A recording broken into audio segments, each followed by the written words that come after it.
জীবনে কিছু শেখা অত্যন্ত গুরুত্বপূর্ণ। এবার কি কি শিখতে হবে সেই সব শেখানোর জন্য অনেক শিক্ষক রয়েছেন, কিন্তু কি শিখবেন না আর কি করবেন না এটা আমাদের নিজের অভিজ্ঞতা দিয়ে শিখতে হয়। কিন্তু তার মানে এটা নয় যে যদি আপনাকে শিখতে হয় যে আগুনের তাপ কতটা, আপনাকে আগুনের মধ্যে হাত দিতে হবে। না, অন্য কারোর অভিজ্ঞতা দ্বারাও শিখতে পারেন। প্রশ্ন শুধুমাত্র একটাই যে আপনি কি শিখতে চান নাকি চান না।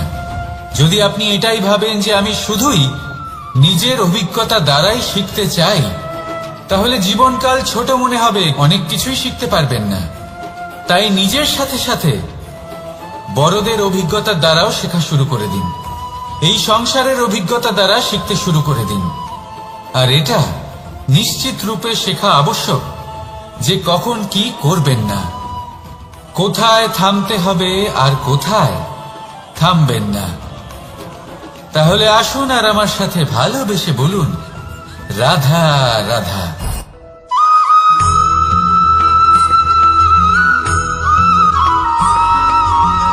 এই সংসারে সবথেকে বেশি কোমল বস্তু হলো রেশম। এই রেশম এতটাই কোমল হয় যে এর পুরো একটা থান শুধুমাত্র একটা হাতে ধরা সম্ভব। কখনো ভেবে দেখেছেন এই রেশম কিভাবে হয়? একটি কীট তার লালার দ্বারা উৎপন্ন হয়।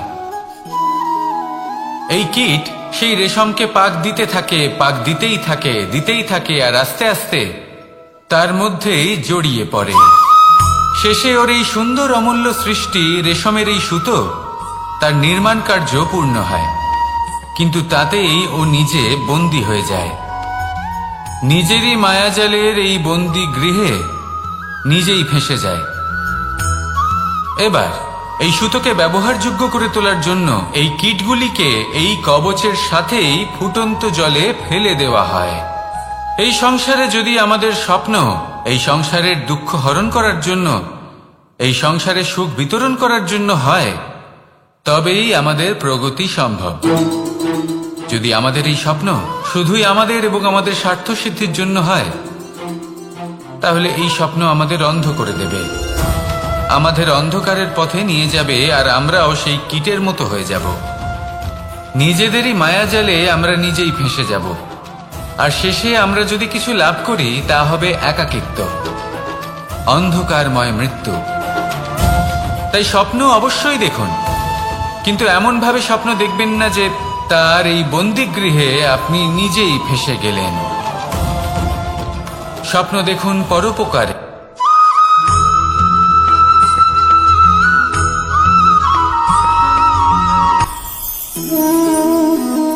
শক্তি এক অত্যন্ত বিচিত্র বস্তু, বা বলতে পারেন অনুভূতি। পিতা সবসময় চান যেন তিনি তার শক্তি পুত্রকে। আসুন আপনাকে সহজে বোঝাই।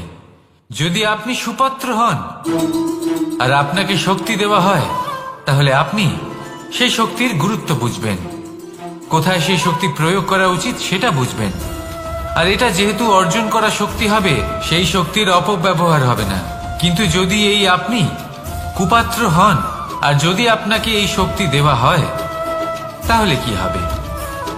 দেখতে গেলে এই শক্তি আপনি দান হিসেবে পেয়েছেন, তাই না আপনি এই শক্তির গুরুত্ব বুঝবেন আর না এর প্রয়োগ আপনি জানবেন। তার অপব্যবহার হওয়া সুনিশ্চিত। তাই যদি আপনি কোনো শক্তি অর্জন করতে চান, তাহলে আগে তার যোগ্য হয়ে উঠুন, পুত্র নয় পাত্র হয়ে উঠুন। আর আমার সাথে ভালোবেসে বলুন, রাধা রাধা।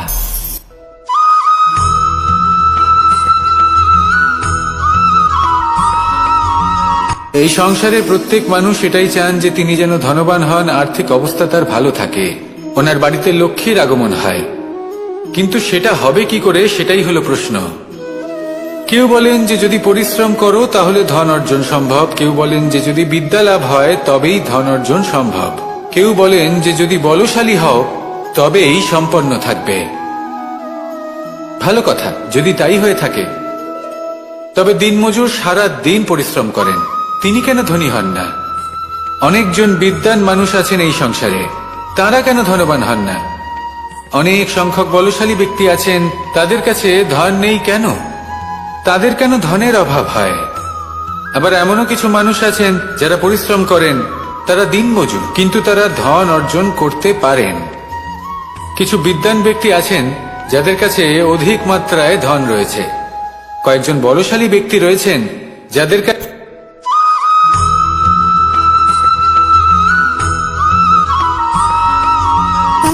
সুখ, দুঃখ এবং শক্তি, এই তিন হলো এই সংসারের ত্রিদেবের মতো।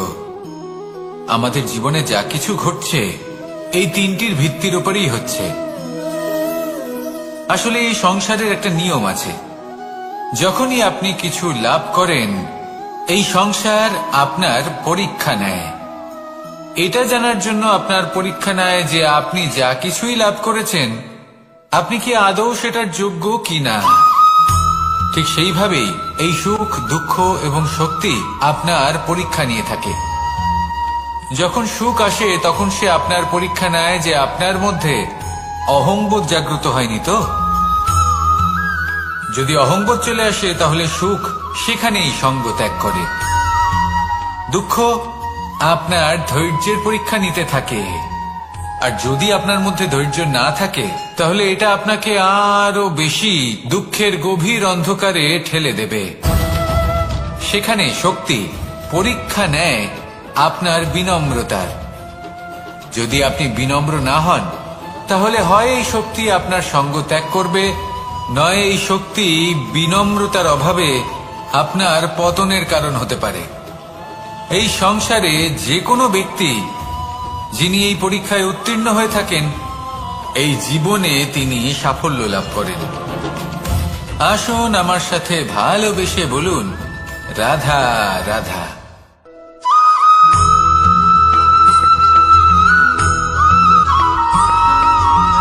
পঞ্চতত্ত্বের মধ্যে দ্বিতীয় তত্ত্ব হল ধরণী, ভূমি, যাকে আমরা ধরণী মাতা বলি। এই ধরণী ধৈর্য ধারণ করে, আর এর উপরেই আমাদের সমগ্র সংসার নির্ভরশীল। কারণ এই ভূমি সহ্য ক্ষমতা রাখে, এর সহ্য ক্ষমতা হল অপরিসীম। সন্তান যতই আঘাত প্রদান করুক না কেন প্রেম পূর্বক সহ্য করে, আর তার বদলে অমূল্য রত্ন প্রদান করে।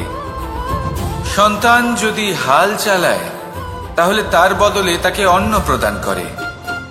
এটাই হলো ধরণী। এবার এর থেকে আমরা কি শিক্ষা পেতে পারি? এটাই যে কারোর জন্য কিছু করা বা কাউকে কিছু দেওয়া মনে কোনো কামনা ছাড়াই।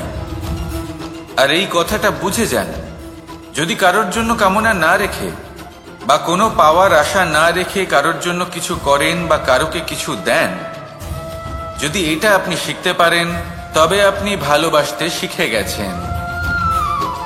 আর সেই জন্যই এই ধরিত্রীকে মাতা বলা হয়। কারণ মাতা শুধু উনি নন যিনি গর্ভে সন্তানকে ধারণ করেন, মাতা তো উনিও যিনি জীবন বাঁচতে শেখান, যিনি জীবন বাঁচার উদাহরণ প্রদান করেন। তাহলে ধরণীর থেকে এই নিঃস্বার্থ ভাব শিখুন, নিঃস্বার্থ ভালোবাসা শিখুন, আর এই ভালোবাসার সাথেই বলুন, রাধা রাধা।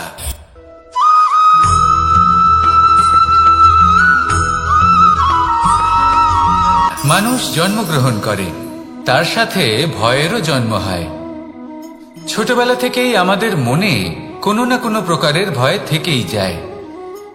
কেউ এই বিষয়ে ভয় পায় যে তার কোনো বস্তু তার থেকে দূরে চলে যাবে, কেউ এই বিষয়ে ভয় পায় যে আমি নিজেকে হারিয়ে ফেলব, কেউ এই ভেবে ভয় পায় যে আমার প্রিয়জনেরা তারা যেন আমার থেকে দূরে না চলে যায়, কেউ এই ভেবে ভয় পায় যে আমরা যেন পথ না হারিয়ে ফেলি, আদি ইত্যাদি। কিন্তু সত্যি কথা বলতে ভেবে দেখুন এই ভয় বাস্তবে কি?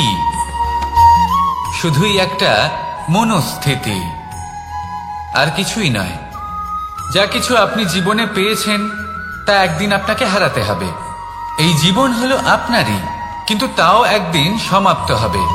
তাই ভয় পেয়ে কি লাভ? এই ভয় শুধু আপনাকে জীবন যাপন করা থেকে বাধা দিচ্ছে, আর কিচ্ছু নয়। পথ হারিয়ে ফেললেই বুঝতে পারবেন যে নতুন পথ কিভাবে বানাতে হয়। কিছু মানুষকে জীবন থেকে হারালে তবেই আপনি বুঝবেন যে আপনার আপনজনকে। এই ভয়ের কারণে ভীত হয়ে থাকবেন না। এই তারা নক্ষত্র অন্ধকারের অভাবে গুরুত্ব হারায়। শিবকেও মহাদেব হবার জন্য বিষপান করতে হয়েছিল। প্রত্যেক পরিস্থিতি, প্রত্যেক সাফল্য আপনার পরীক্ষা নেবে, তাতে উত্তীর্ণ হওয়া হলো আপনার কর্ম। যখনই আপনি ভয় পাবেন বা সংকটের সম্মুখীন হবেন, তখন সাহসের সাথে তার সম্মুখীন হন। মনে রাখবেন, যে সম্মুখীন হতে জানে সাফল্য তার সাথে সবসময় থাকে। আসুন আর আমার সাথে ভালোবেসে বলুন, রাধা রাধা।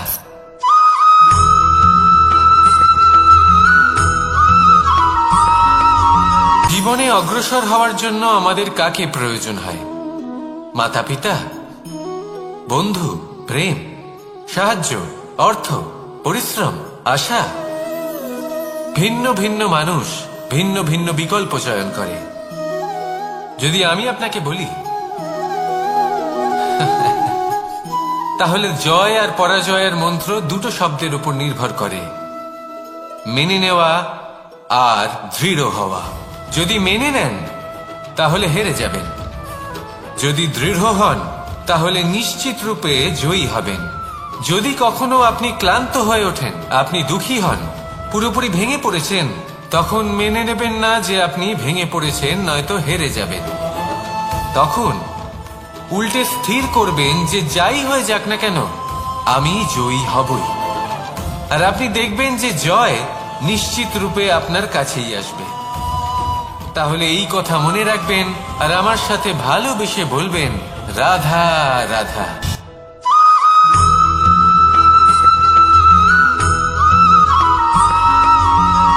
এই সংসারে কোনো বস্তু হোক বা ব্যক্তি হোক, তার একার গুরুত্ব কিন্তু খুব বেশি নয়। একটা উদাহরণ হিসেবে বৃষ্টির ফোঁটাকে ভেবে দেখুন। যদি একটি বৃষ্টির ফোঁটা হয় তাহলে তার খুব বেশি গুরুত্ব থাকে না, কিন্তু যখন সহস্র বৃষ্টির ফোঁটা মেঘের মধ্যে দিয়ে ঝরে পড়ে, তখন সেটা বর্ষার রূপ ধারণ করে। সেই বর্ষা যা এই প্রকৃতিকে শান্ত করে। সেইভাবেই পাথরের ছোট টুকরো, তার খুব বেশি গুরুত্ব থাকে না, কিন্তু যখন অসংখ্য পাথরের টুকরো একত্রিত হয় তখন তা পর্বতের আকার ধারণ করে। সেইভাবেই কিছু মানুষ যখন একত্রিত হন তখন তৈরি হয় পরিবার, কিছু পরিবার যখন একত্রিত হয় তখন তৈরি হয় সমাজ, যখন অনেক সংখ্যক সমাজ একত্রিত হয় তখন তৈরি হয় রাজ্য। এবার এই রাজ্যের সব থেকে গুরুত্বপূর্ণ ব্যক্তি হতে পারেন রাজা, কিন্তু তাও সেই রাজা একা কিছু করতে পারেন না। যুদ্ধ লড়ার সময় তারও নিজের সৈন্যদলকে প্রয়োজন পড়ে। কিন্তু এই সংসারে এমন একজন ব্যক্তি আছেন যিনি একাই সব কাজ করতে থাকেন, এবং সেই ব্যক্তি হলেন মা। আমাদের জীবনে একজন পিতার ভূমিকা কিন্তু নিঃসন্দেহে অমূল্য, কিন্তু আমাদের সকলের জীবনে যে ভূমিকা একজন মায়ের তা অন্য কারোর থাকে না। একজন মা একাই সন্তানকে বড় করতে পারেন, সংস্কারী করে তুলতে পারেন, তার জন্য পরিশ্রম করেন। আর এত কিছু কাজ করার পরেও তার কাজের জন্য তিনি প্রশংসা অবশ্য পান না। উল্টে যদি সেই সন্তান অনুচিত পথে চালিত হয়, অনুচিত কর্ম করে, তখন সেই মাকেই অপবাদের পাত্র হয়ে উঠতে হয়। আমাদের জীবনে মায়ের যোগদান কতটা সেটা বুঝুন। আপনাকে বড় করে তোলার জন্য উনি কতটা পরিশ্রম করেছেন সেটা বুঝুন। আজ থেকে, এখন থেকে, এই মুহূর্ত থেকে মাকে সম্মান করতে শিখুন। যখন সময় পাবেন, যখন সুযোগ হবে, তখন তার প্রশংসা করুন, ওনারও ভালো লাগবে। আর মায়ের এই মমতার জন্য, তার এই ভূমিকার জন্য আসুন সবাই মিলে আমরা তাকে প্রণাম করি, আর সকলে মিলে ভালোবেসে বলি, রাধা রাধা।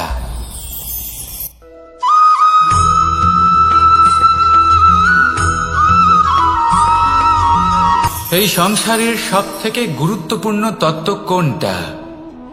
প্রথম হলো সময়। জন্ম থেকে মৃত্যু পর্যন্ত এই যে সময়, এটাই তো হলো জীবন। দ্বিতীয় হলো জীবন, যাতে আমরা সময়ের সদ্ব্যবহার করি, শ্রেষ্ঠ থেকে শ্রেষ্ঠতর কাজ করার চেষ্টা করি। বহু বছরের এই পরম্পরা, এই সংস্কৃতিকে এগিয়ে নিয়ে যাওয়ার চেষ্টা করি। এই সংসারে আমরা অংশগ্রহণ করতে চেষ্টা করি। তৃতীয় হলো ধন, সেই ধন যা প্রত্যেক ব্যক্তি অর্জন করতে চেষ্টা করেন। এবার এই তিনটি তত্ত্বের মধ্যে একটা সামঞ্জস্য আছে, সমান ব্যাপার আছে। সে ধনই হোক বা সময় হোক বা হোক জীবন। আর সেই সমান ব্যাপার হলো যে যদি আপনি এটা গণনা করতে থাকেন তাহলে তা কমতে থাকে, যদি আপনি এটা ব্যবহার করেন তাহলে তা বাড়তে থাকে। একে সংগঠিত করে রাখতে চেষ্টা করলে এ হাত থেকে ফসকে যায়, কিন্তু যদি আপনি একে সামলে রাখতে শিখে যান তাহলে এমন কাজ করবেন যাতে সংসারের সাথে সাথে পরবর্তী প্রজন্ম লাভবান হবে। যদি কিছু শিখতে চান তাহলে সামলাতে শিখুন, গণনা করা বা সংগঠিত করা নয়। আসুন আর আমার সাথে ভালোবেসে বলুন, রাধা রাধা।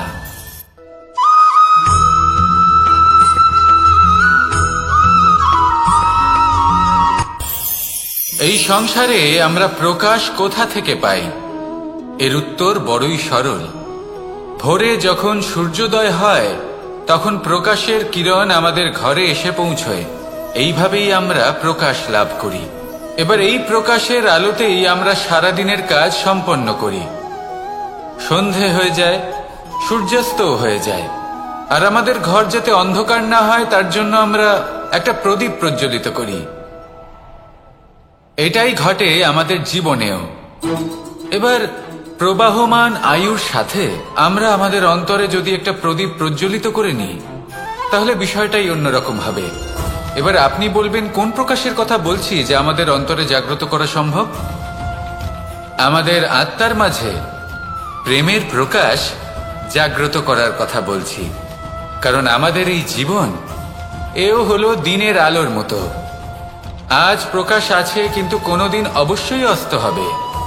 কিন্তু অস্ত হবার আগে যদি আমরা আমাদের আত্মার মাঝে প্রেমের এই প্রকাশ উজ্জ্বলিত করে নিই তাহলে আমাদের সন্ধ্যাকালও আমরা আনন্দে এবং প্রেমে যাপন করব। তাহলে আসুন আর আমার সাথে ভালোবেসে বলুন, রাধা রাধা।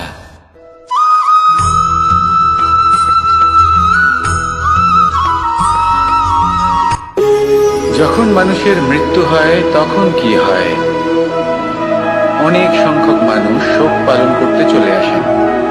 যে ব্যক্তি মৃত্যু লাভ করেছেন তার অনেক বস্তু থাকে যেগুলো তার প্রিয়, যেগুলো তিনি ব্যবহার করেছেন। তার শয্যা, তার বস্ত্র, তার আভূষণ সবকিছু তার থেকে বিচ্ছিন্ন করা হয় এবং খালি হাতে তাকে শ্মশানের উদ্দেশ্যে রওনা করা হয়। আমি আপনাকে এই প্রশ্ন করতে চাই, আপনি এই সংসারে কি অর্জন করেছেন? ধন, সম্পত্তি, বস্ত্র, আভূষণ, এই সবকিছু যে আপনি অর্জন করেছেন আপনার মৃত্যুর পরে তা আপনার থেকে দূর হয়ে যাবে। এর উত্তর হলো একটাই, আপনার কর্ম। শুধু সেটাই আছে যা একান্ত আপনার, আর শুধু সেটাই এই সংসার থেকে চলে যাওয়ার পরেও সংসারেই জীবিত থাকবে। যদি আপনি দুষ্কর্ম করেন তাহলে এই সংসার আপনাকে একটি অনুচিত উদাহরণ হিসেবে মনে রাখবে যে এই ব্যক্তি খুব পাপী ছিল, অনুচিত কর্ম করতেন। যে পথে তিনি চলেছেন সেই পথে কারোর চলা উচিত নয়। সেখানেই যদি আপনি সৎকর্ম করেন তাহলে সংসার চিরকাল এটাই বলবে যে খুব ভালো মানুষ ছিলেন, সবাইকে ভালোবাসতেন, সবাইকে সাহায্য করতেন, আমার খুব প্রিয় মানুষ ছিলেন। এটাই হলো শ্রেষ্ঠ কর্ম।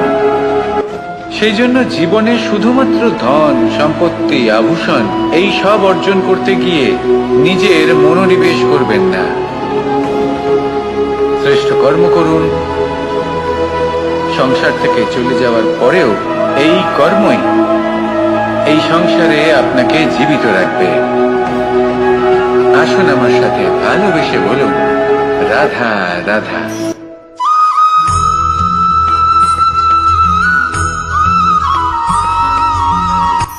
এই সংসারে সাফল্য লাভ করার জন্য জ্ঞানের প্রয়োজন হয়। পরিশ্রমের প্রয়োজন হয়, দৃঢ় নিষ্ঠার প্রয়োজন হয়, নিরন্তর চেষ্টা করা প্রয়োজনীয়। কিন্তু আরো কিছু আছে যা অত্যন্ত প্রয়োজনীয় এবং গুরুত্বপূর্ণ। তা হলো ভালো বন্ধু। তাদের থাকা অত্যন্ত প্রয়োজনীয়। যদি ভালো বন্ধু থাকে তাহলে সময় এলে তারা ঢাল হয়ে আপনাকে সুরক্ষা করবেন। সময় এলে অস্ত্রের মতো শত্রুকে সংহারও করবেন। যদি তিনি জ্ঞানী হন, তাদের মধ্যে সদ্গুণ থাকে, তাহলে এই সব গুণ আপনার মধ্যেও প্রবেশ করবে। তাহলে সাফল্যের জন্য ভালো বন্ধু পাওয়া অত্যন্ত প্রয়োজনীয়। কিন্তু শুধু বন্ধু কেন, ভালো শত্রুও থাকা প্রয়োজনীয়। এবার আপনি ভাববেন, এ আমি কি বললাম? যদি আপনার জীবনেও ভালো অর্থাৎ শক্তিশালী শত্রু থাকে, তাহলে আপনিও শক্তিশালী হতে থাকবেন। এই শত্রু আপনাকে প্রেরিত করবে আরো বেশি শক্তিশালী হয়ে ওঠার। কখনো কোনো হরিণকে দেখুন, তীব্র গতিতে দৌড়তে থাকে। কেন তীব্র গতিতে দৌড়য়? এই কারণে নয় যে কোথাও তার জন্য মধুর ঘাস অপেক্ষা করে রয়েছে, না। সে এই কারণে তীব্র গতিতে দৌড়য় কারণ সেটা না করলে তার পেছনে একটি সিংহ আছে যে ওকে নিজের ভোজন করে ফেলবে। তাই জীবনে বিপদ, সংকট, এই সবকিছুও হলো অত্যন্ত গুরুত্বপূর্ণ। তার সম্মুখীন হতে শিখুন আর আমার সাথে ভালোবেসে বলুন, রাধা রাধা।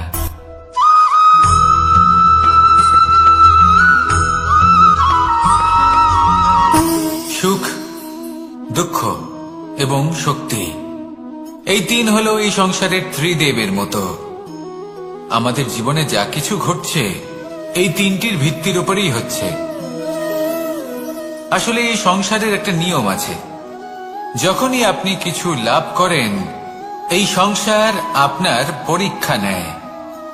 এটা জানার জন্য আপনার পরীক্ষা নেয় যে আপনি যা কিছুই লাভ করেছেন, আপনি কি আদৌ সেটার যোগ্য কিনা।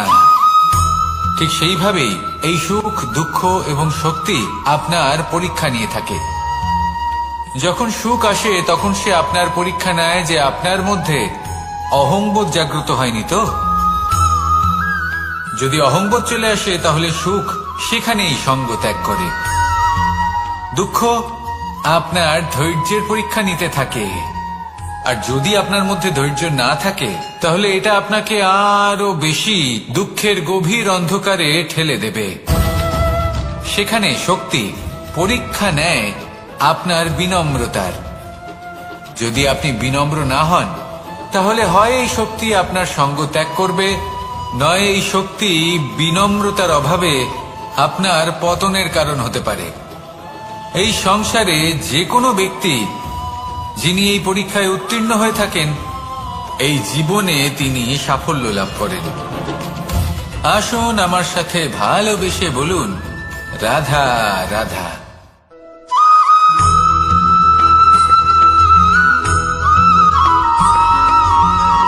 পুরুষার্থ। শাস্ত্রে 4 ধরনের পুরুষার্থের কথা বলা হয়েছে। প্রথম হলো ধর্ম। আপনি কি জানেন এই ধর্ম আসলে কি? আপনার কি মনে হয় ধর্ম আসলে কি? কোনো বিশেষ ঈশ্বরকে মানাই কি ধর্ম বলা হয়?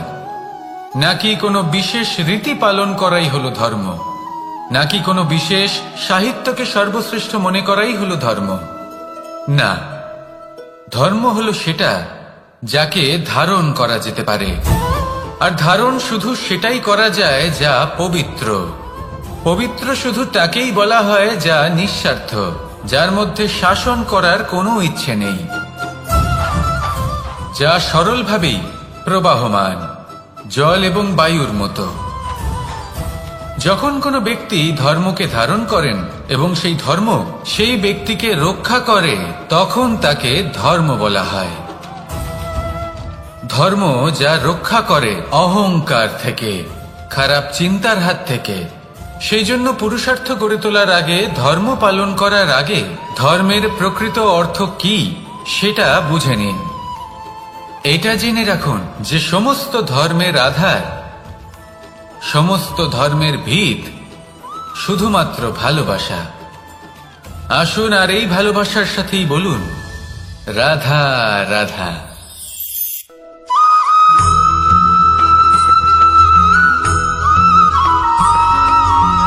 এই সংসারে সব থেকে বেশি কোমল বস্তু হলো রেশম। এই রেশম এতটাই কোমল হয় যে এর পুরো একটা থান শুধুমাত্র একটা হাতে ধরা সম্ভব। কখনো ভেবে দেখেছেন এই রেশম কিভাবে হয়? একটি কীট তার লালার দ্বারা উৎপন্ন হয়। এই কীট সেই রেশমকে পাক দিতে থাকে, পাক দিতেই থাকে আর আস্তে আস্তে তার মধ্যেই জড়িয়ে পড়ে। শেষে ওর এই সুন্দর অমূল্য সৃষ্টি রেশমের এই সুতো তার নির্মাণ কার্য পূর্ণ হয়, কিন্তু তাতেই ও নিজে বন্দী হয়ে যায়। নিজেরই মায়াজালের এই বন্দী গৃহে নিজেই ফেঁসে যায়। এবার এই সুতোকে ব্যবহারযোগ্য করে তোলার জন্য এই কীটগুলিকে এই কবচের সাথেই ফুটন্ত জলে ফেলে দেওয়া হয়। এই সংসারে যদি আমাদের স্বপ্ন এই সংসারের দুঃখ হরণ করার জন্য, এই সংসারে সুখ বিতরণ করার জন্য হয়, তবেই আমাদের প্রগতি সম্ভব। যদি আমাদের এই স্বপ্ন শুধুই আমাদের এবং আমাদের স্বার্থ সিদ্ধির জন্য হয়, তাহলে এই স্বপ্ন আমাদের অন্ধ করে দেবে, আমাদের অন্ধকারের পথে নিয়ে যাবে, আর আমরাও সেই কীটের মতো হয়ে যাব। নিজেদেরই মায়াজালে আমরা নিজেই ফেঁসে যাব, আর শেষে আমরা যদি কিছু লাভ করি তা হবে একাকিত্ব, অন্ধকারময় মৃত্যু। তাই স্বপ্ন অবশ্যই দেখুন, কিন্তু এমন ভাবে স্বপ্ন দেখবেন না যে তার এই বন্দিগৃহে আপনি নিজেই ফেঁসে গেলেন। স্বপ্ন দেখুন পরোপকারে।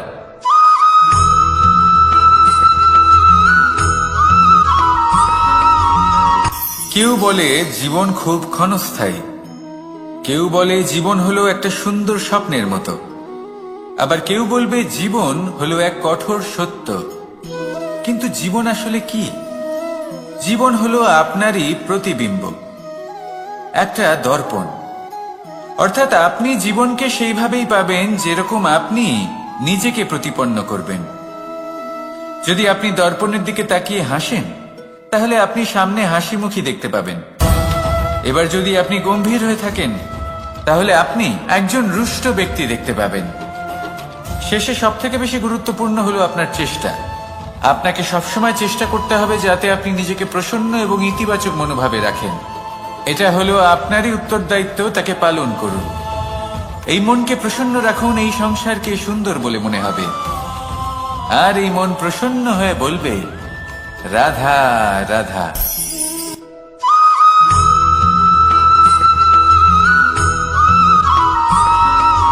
জীবনে যখন কোনো ব্যক্তি নিজের লক্ষ্য প্রাপ্তির জন্য নিরন্তর পরিশ্রম করতে থাকেন, চেষ্টা করতে থাকেন, তখন তিনি কষ্ট অনুভব করেন, কখনো শারীরিক কষ্ট, কখনো মানসিক কষ্ট। এবার উনি এটা ভাবতে থাকেন যে আমি কি উচিত করছি নাকি অনুচিত করছি। কারণ অন্যদিকে এমন একজন ব্যক্তিও আছেন যিনি একদমই পরিশ্রম চেষ্টা করছেন না। তিনি মদিরা পান করেন, বিলাসিতায় জীবন কাটান, অলস প্রকৃতির হয়ে ওঠেন, নিদ্রাতে বিলীন হয়ে থাকেন আর ভাবেন যে তিনি সুখ লাভ করছেন। কিন্তু এরকম কেন হয়? কারণ যখন আমরা সৎ পথে থাকি, উচিত পথে চলি, লক্ষ্য প্রাপ্ত করার জন্য চেষ্টা করতে থাকি, তখন আমাদের ভেতরে থাকা নেতিবাচক শক্তি এবং পাপ এই দেহকে ত্যাগ করে দেয়। আর এই অনুভূতিটাই আমাদের দুঃখের অনুভূতি দেয়, কষ্ট দেয়। এবার সেখানে যদি আমরা কুপথে চলি, অনুচিত পথে চলতে থাকি, তাহলে আমাদের ভেতরে থাকা পুণ্য এবং ধনাত্মক শক্তি আমাদের দেহ ত্যাগ করে দেয়। আর এই অনুভূতির কারণেই আমরা সুখ অনুভব করি। কিন্তু কখনো ভাববেন যে এই সুখ বেশি সময় পর্যন্ত থাকে না। সেই জন্য সবসময় মনে রাখবেন, যদি আপনি জানেন যে এটাই আপনার লক্ষ্য, এটাই উচিত পথ, শুভ পথ, তাতে নিরন্তরভাবে এগিয়ে যেতে চেষ্টা করতে থাকুন। এই কষ্ট আপনাকে সুখের পরাকাষ্ঠায় কখন পৌঁছে দেবে তা আপনি জানতেই পারবেন না। আসুন আমার সাথে ভালোবেসে বলুন রাধা রাধা।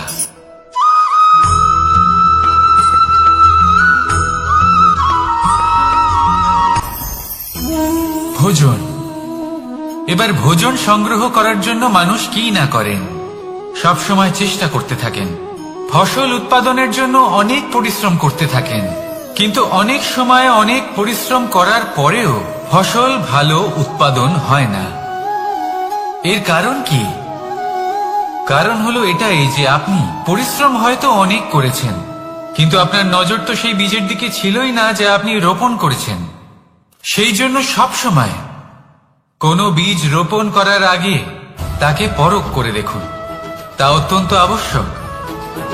আর সেইভাবেই যখনই কোনো কর্মের প্রশ্ন আসে, তাহলে সেখানে শুধুমাত্র পরিশ্রম যথেষ্ট নয়, সেই কাজের প্রতি আপনার কর্তব্য কি, আপনার উদ্দেশ্য কি, সেটা জানা হলো অত্যন্ত গুরুত্বপূর্ণ।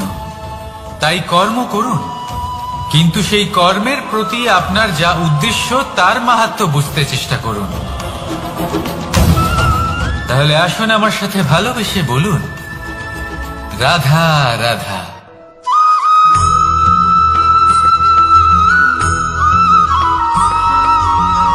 পিতা আর পুত্রের সম্পর্ক অত্যন্ত মধুর হয়ে থাকে। পিতা স্বপ্ন দেখেন, তাকে পূর্ণ করার সকল সম্ভাব্য চেষ্টা করেন, কিন্তু তাও অনেক সময় ওনার স্বপ্ন অপূর্ণ থেকে যায়। তখন পিতা ভাবেন যে স্বপ্ন উনি পূর্ণ করতে পারেননি, ওনার সন্তান তা অবশ্যই পূরণ করবে। যে স্থানে উনি কখনো পৌঁছতে পারেননি, সেই স্থানে ওনার পুত্র অবশ্যই পৌঁছবে। পিতা নিজের সন্তানের ভবিষ্যৎ নিয়ে সেই স্বপ্ন দেখেন, আর যখন সেই সন্তান সামনে এগোতে থাকে তখন তার দুঃখ হয় না, বরং গর্ব হয়। ওনার ভালো লাগে এটা দেখে যে ওনার সন্তান অনেক উন্নতি করছে। কিন্তু যখন সন্তান নিজের অভিভাবকের শক্তি দেখে, তার যশ দেখে হিংসা করতে থাকে, সমস্যা সেইখানেই শুরু হয়। সেই জন্য সকল সন্তানকে এটা মনে রাখতে হবে, দেখুন, পুত্র হবার সুবাদে, এক সন্তান হবার সুবাদে এটা হলো আপনার অধিকার যে আপনি আপনার পিতার থেকে বেশি উন্নতি করবেন। আপনার পিতাও এটাই চান, কিন্তু সুস্থভাবে এটা করুন। একটা রেখা টেনে নিন, যাতে আপনি তাতে এগোতে পারেন আর আপনার পিতার তাতে গর্ববোধ হয়, আর সেই বিষয়ে দুঃখ না হয় যে আমার সন্তান আমাকেই ছোট করার চেষ্টা করছে। ইতিহাস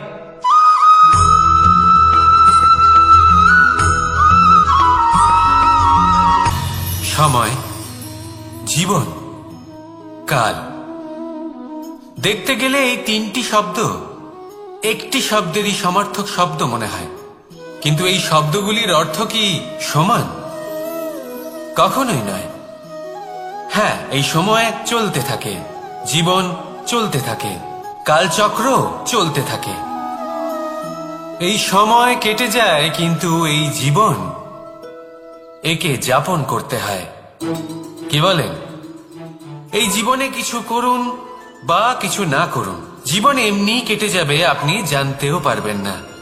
কিন্তু সেটা আমাদের উদ্দেশ্য নয়, একে যাপন করতে হবে। এই জীবনে প্রেরণা পেতে শিখুন, প্রেরণা দিতে শিখুন, আহ্বান গ্রহণ করতে শিখুন, আহ্বান জানাতে শিখুন, মহান কাজ করতে শিখুন, ধন্যাত্মক বোধ জাগিয়ে তুলুন। জীবন অতিবাহিত করার অর্থ কি তা আপনি শিখে যাবেন, কারণ সময় কেটে যায়, সমস্ত যুগ কেটে যায়, কিন্তু জীবনের রীতি জীবন কাটিয়ে দেওয়া নয়, জীবন যাপন করা। এই জীবন সম্পূর্ণরূপে অনুভব করতে হবে, নতুন পথ বানাতে হবে।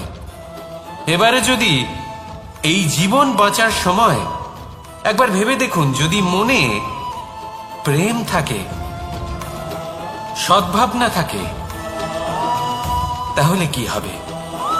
এই জীবনকে বাঁচার অনুভূতিটাই অন্যরকম হয়ে যাবে, একটা আনন্দময় অনুভূতি লাভ করবেন।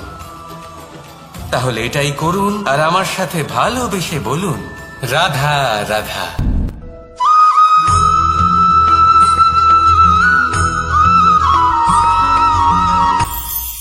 এটা হলো ধান গাছ। এর থেকে যে চাল উৎপন্ন হয় তা মানুষ গ্রহণ করেন। আর এটা কি?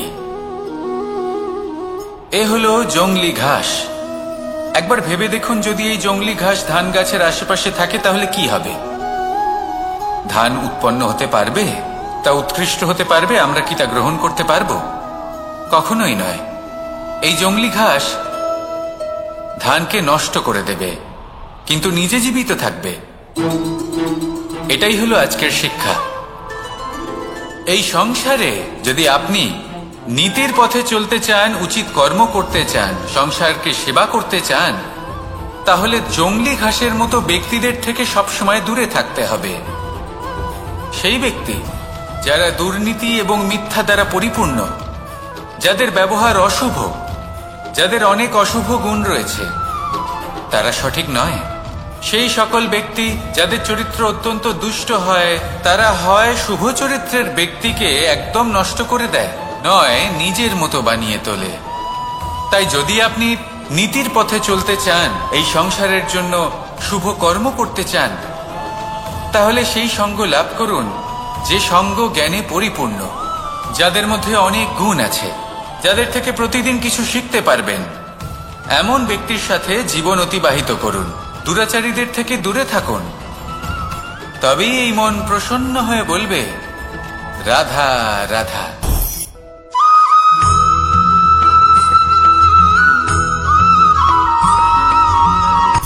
সূচের শেষে একটি ছিদ্র থাকে, যার দ্বারা আমরা এই সুতো পরাতে পারি, আর তারপর সূচের সাহায্যে এই সুতো দিয়ে বস্ত্র সেলাই করা যায়। কিন্তু যদি সুতোটা সোজা করে ধরা না হয়, তাহলে সূচে কখনো এই সুতো পরানোই সম্ভব নয়। যদি এতে কোনো গিঁট পড়ে, তখন তা কখনোই এই ছিদ্র দ্বারা প্রবেশ করা সম্ভব নয়। ঠিক এইভাবেই যদি আপনি কারোর জীবনে প্রবেশ করতে চান, কারোর অন্তরে প্রবেশ করতে চান, তাহলে আপনাকেও সহজ থাকতে হবে।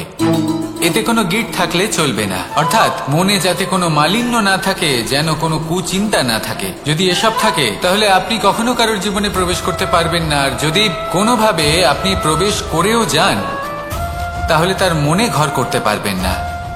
নিজেকে এই সুতোর মতন করে তুলুন, সহজ। মনে যেন কোনো কুচিন্তা না থাকে, সবার প্রতি যেন সদ্ভাবনা থাকে, শুভ চিন্তা থাকে। এমনটা করতে থাকুন। এমন একটা দিন আসবে যেদিন এই সমস্ত সংসারের ব্যক্তির মনে আপনি বাস করবেন, আর তখন এই মন প্রসন্ন হয়ে বলবে, রাধা রাধা।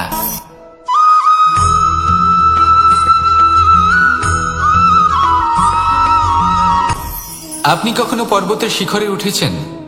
আপনি দেখতে পাবেন পর্বতের পদতলে প্রচুর সুন্দর ফুল রয়েছে, সবুজ বনানী রয়েছে। যত আপনি ওপরে উঠতে থাকবেন, তত ফুল কমতে থাকবে, সবুজ বনানী কমতে থাকবে। আরো কিছুটা ওপরে উঠলে কাঁটা জাতীয় গাছ দেখতে পাবেন, শুকনো গাছ দেখতে পাবেন। আরো যদি ওপরে ওঠেন, তাহলে পাষাণ দেখতে পাবেন। আরো ওপরে উঠলে হিমখণ্ড দেখতে পাবেন। এই যে পর্বত, তা মনুষ্য জীবনের সব থেকে উত্তম উদাহরণ। মানুষ যখন সাফল্যের শিখরে পৌঁছতে চান, মহানুভবতার শিখরে পৌঁছতে চান, পথে যত আস্তে আস্তে উপরে উঠতে থাকেন, ততই ভৌতিক বস্তু তার থেকে বিচ্ছিন্ন হতে থাকে। যদি তিনি সেই ভৌতিক বস্তুগুলি ত্যাগ না করতে পারেন, তাহলে কখনোই সেই স্থানে পৌঁছতে পারবেন না। আর মানুষ যদি উচিত ত্যাগ করতে পারেন, পথে অগ্রসর হতে থাকেন, এগোতে থাকেন, তাহলে একদিন না একদিন তিনি মহানুভবতার, জ্ঞানের, সাফল্যের হিমের স্বাদ অবশ্যই লাভ করবেন। মনে রাখবেন, মানব জীবনে ত্যাগ হলো অত্যন্ত গুরুত্বপূর্ণ অংশ। আসুন আমার সাথে ভালোবেসে বলুন, রাধা রাধা।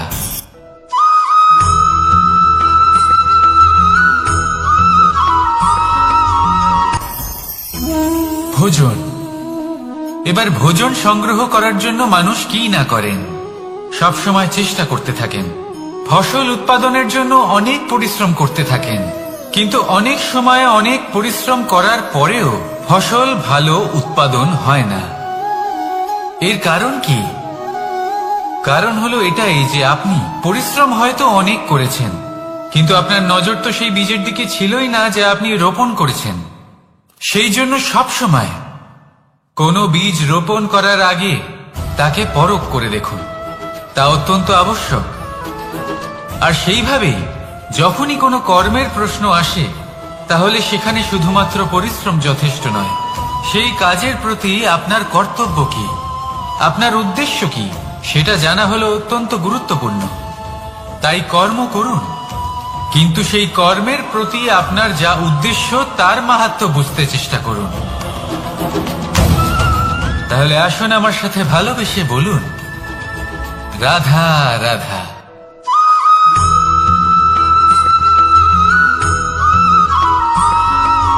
বসন্ত ঋতু, এই সময় মন আনন্দে ভরে থাকে। এমন মনে হয় যেন আমরা আকাশে বিচরণ করতে চলে যাই, কিন্তু সেটা তো সম্ভব নয়। সেই জন্য হয়তো আমরা ঘুড়ি ওড়াই, এই ঘুড়িকে নিজেদের প্রতিরূপ মনে করে। এবার অনেক মানুষ আছেন যারা ঘুড়ি ওড়ান, কিন্তু এই কর্মের সারমর্ম কি সেটা কজন বুঝতে পারেন? আপনি এটা মনে করুন যে আপনি হলেন সেই ঘুড়ি, আর এই সুতো যিনি ধরে রয়েছেন তিনি হলেন পরমাত্মা। আর এই সুতো যেখান থেকে শুরু হয় সেই লাটাই হলো আমাদের কর্মচক্র। এবার আপনি নিজেই অনুমান করুন যে এই উড়ান কার ওপর নির্ভরশীল, পরমাত্মার ওপর আর আপনার কর্মের ওপর। যদি পরমাত্মা আপনার হাত ধরে থাকেন, আপনার সাথে থাকেন, যদি আপনি শুভ কর্ম করতে থাকেন, আপনি এই আকাশে উড়তে থাকবেন। কিন্তু কোথাও কোথাও যদি পরমাত্মার সাথে এই বন্ধন ছিন্ন হয়, আপনার কর্মচক্র খারাপ হয়ে যায় বা থেমে যায়, তাহলে আপনার এই ঘুড়ি কেটে যাবে আর দূরে কোনো গাছের ডালে গিয়ে আটকে যাবে। তাই শুধুমাত্র ঘুড়ি ওড়াবেন না, তার থেকে শিখুন, পরমাত্মার সাহচর্যে থাকুন, সবসময় শুভ কর্ম করতে থাকুন আর সবসময় এই আকাশে উড়তে থাকুন। আসুন আর আমার সাথে ভালোবেসে বলুন, রাধা।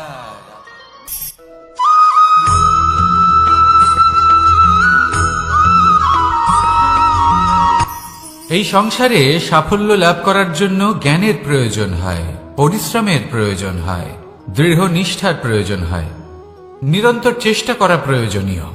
কিন্তু আরো কিছু আছে যা অত্যন্ত প্রয়োজনীয় এবং গুরুত্বপূর্ণ। তা হলো ভালো বন্ধু। তাদের থাকা অত্যন্ত প্রয়োজনীয়। যদি ভালো বন্ধু থাকে তাহলে সময় এলে তারা ঢাল হয়ে আপনাকে সুরক্ষা করবেন। সময় এলে অস্ত্রের মতো শত্রুকে সংহারও করবেন।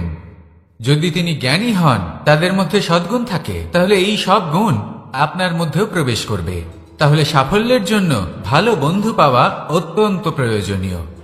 কিন্তু শুধু বন্ধু কেন, ভালো শত্রুও থাকা প্রয়োজনীয়। এবার আপনি ভাববেন, আমি কি বললাম?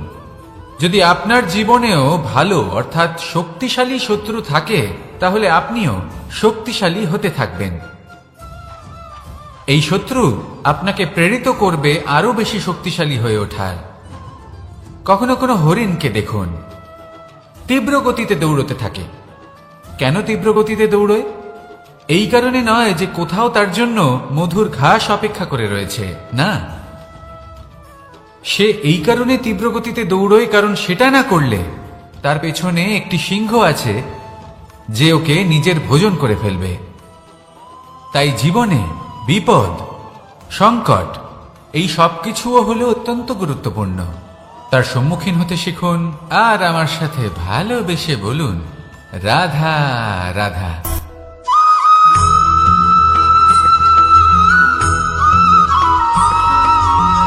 ভালোই, শুধু ওনাদের কঠোর ব্যবহার দেখলে আমরা একটু ভয় পেয়ে যাই।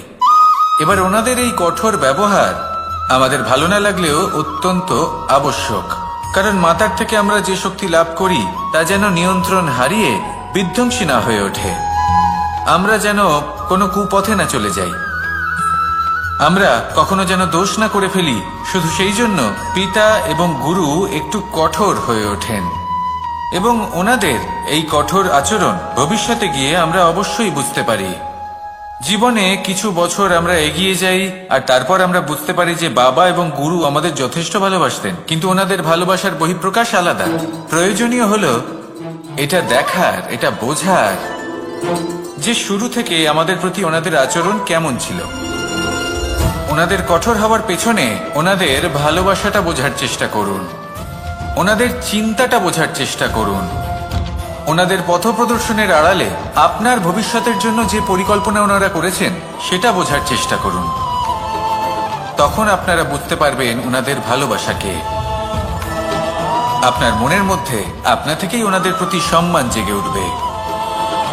নিজের পিতা এবং নিজের গুরু এই দুজনের প্রতি কৃতজ্ঞতা প্রকাশ করুন আর আমার সাথে ভালোবেসে বলুন, রাধা রাধা।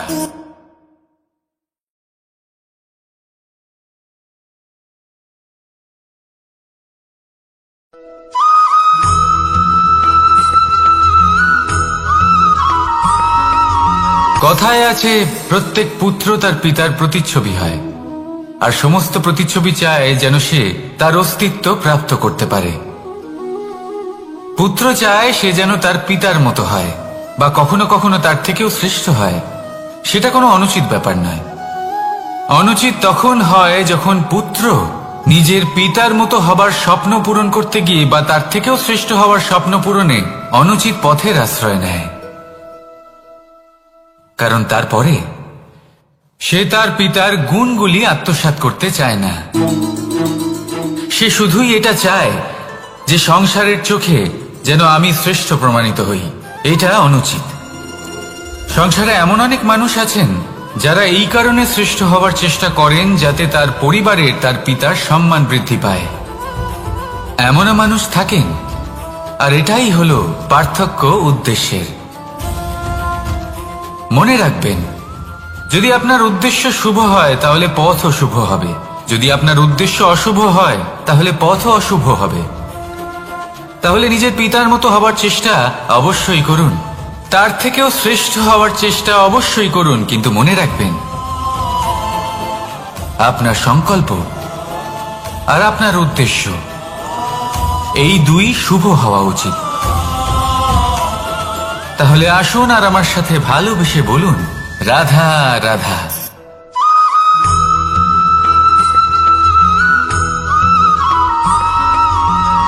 আপনি কখনো কোনো বাজকে নিজের বাসা বানাতে দেখেছেন? এই বাজ যখনই কোনো বাসা বানায় তখন উঁচু গাছের ডালে বা কোনো পর্বতের শিখরে বাসা বানায়, অনেক উচ্চতায়, আর সেখানে তার সন্তানও জন্মগ্রহণ করে। যখন এই সন্তানেরা জন্মায় তখন এই বাজ খুবই ভালোবেসে এবং খুব সাবধানে এদের পালন পোষণ করে। নিজের ঠোঁট দিয়ে তাদের ঠোঁটে খাবার পরিবেশন করে। কিন্তু যেই সেই সন্তানেরা হৃষ্টপুষ্ট হয়ে যায় এবং সেই কথা বাজ নিজে বুঝতে পেরে যায়, সেই বাজ নিজেই সেই বাসা ছিন্ন ভিন্ন করে দেয়। সেই সন্তান যাদের সবেমাত্র ডানা গজিয়েছে, কিভাবে উঠতে হয় তারা জানে না, সেই সন্তানগুলিকে উচ্চতা থেকে ঠেলে দেয়। সেই সন্তান প্রথমে ভয়ভীত হয়ে যায়। তারা সামনে মৃত্যুকে দেখতে পেয়ে ভয়ের কারণে তাদের ডানা ঝাপটাতে থাকে, আর সেই প্রক্রিয়াতেই সেই সন্তানগুলি উড়তে শুরু করে দেয়। এবার এই ঘটনায় আমরা কি শিক্ষা পেতে পারি? এটাই, যদি আপনি মাতা পিতা হন তাহলে নিজের সন্তানকে অবশ্যই স্নেহ করুন, কিন্তু তাদেরকে নিজের আঁচলের তলায় বেঁধে রাখবেন না। যদি আপনি চান আপনার সন্তান জীবনে উন্নতি করুক, তাহলে নিজের মুঠো থেকে তাদের স্বতন্ত্র করে দিন। এই সংসারে সংঘর্ষ করতে দিন। সেই সন্তান নিজেই বুঝতে পারবে যে জন্মের সময় পাওয়া ডানা কি করে ব্যবহার করতে হয়। আর আপনার চোখের সামনে আপনার সন্তান এই আকাশে উড়তে থাকবে। তাহলে আসুন আমার সাথে ভালোবেসে বলুন, রাধা রাধা।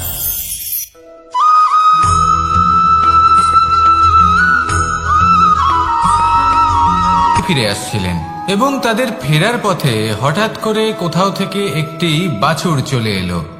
এই দুই বোন ভয়ভীত হয়ে গেলেন, আর তাদের হাত থেকে সেই আটা পড়ে গেল, মাটিতে মিশে গেল। এবার এই পুরো ঘটনাক্রমে যদি কারোর বিন্দুমাত্র লাভ হয়ে থাকে, বিন্দুমাত্র আনন্দ পেয়ে থাকে, তাহলে সে কে? সেই ছোট বোন, যিনি মাঝে মাঝেই গমের দানা তুলছিলেন এবং খাচ্ছিলেন। কিছুটা হলেও উনি আনন্দ লাভ করেছিলেন। এবার এরকমই হলো আমাদের জীবনে ভক্তি এবং ভালোবাসা সংক্রান্ত বিষয়। মানুষ নিজের জীবনের দৈনিক কাজে এতটাই ব্যস্ত হয়ে পড়েন, প্রত্যেক দিন শুধু কাজ কাজ কাজ কাজ করতে থাকেন, আর তাতে ভক্তি এবং ভালোবাসার জন্য সময় বার করতেই পারেন না। দেখুন, জীবনে ভক্তি আর প্রেমের এই যে ছোট ছোট মুহূর্ত আছে, এগুলো যদি আপনি যাপন করতে পারেন তাহলে তাতেই আপনি তৃপ্তি লাভ করবেন। বাকি সবই আপনার ব্যর্থ বলেই মনে হবে। জীবনে যখনই আপনি কোনো কাজ করবেন, ঈশ্বরের প্রতি সমর্পিত হয়ে সেই কাজ করুন। আর যখনই সময় পাবেন, তাহলে সেই সময় নিজের আপনজনদের দিন। যাদের আপনি ভালোবাসেন তাদের প্রতি যত্নবান হন, তাদের শুভাকাঙ্ক্ষী হন। এই প্রেম আর ভক্তির ছোট ছোট মুহূর্তগুলো আপনার জীবনকে চরিতার্থ করে তুলবে। আসুন আমার সাথে ভালোবেসে বলুন, রাধা রাধা।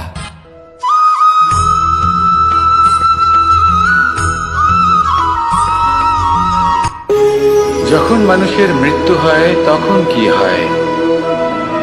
অনেক সংখ্যক মানুষ শোক পালন করতে চলে আসেন। যে ব্যক্তি মৃত্যু লাভ করেছেন তার অনেক বস্তু থাকে যেগুলো তার প্রিয়, যেগুলো তিনি ব্যবহার করেছেন। তার শয্যা, তার বস্ত্র, তার আভূষণ সবকিছু তার থেকে বিচ্ছিন্ন করা হয় এবং খালি হাতে তাকে শ্মশানের উদ্দেশ্যে রওনা করা হয়। আমি আপনাকে এই প্রশ্ন করতে চাই, আপনি এই সংসারে কি অর্জন করেছেন? ধন সম্পত্তি, বস্ত্র, আভূষণ, এই সবকিছু যে আপনি অর্জন করেছেন, আপনার মৃত্যুর পরে তা আপনার থেকে দূর হয়ে যাবে।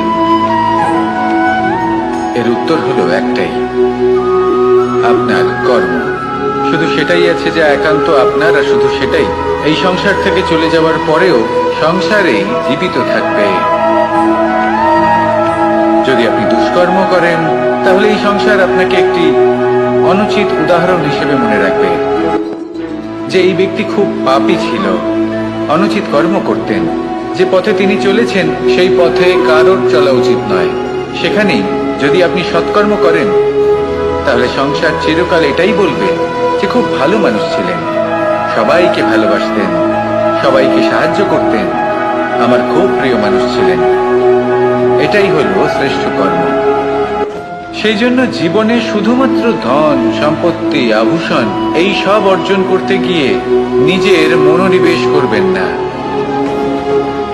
শ্রেষ্ঠ কর্ম করুন। সংসার থেকে চলে যাওয়ার পরেও এই কর্মই এই সংসারে আপনাকে জীবিত রাখবে। আসুন আমার সাথে ভালোবেসে বলুন, রাধা রাধা।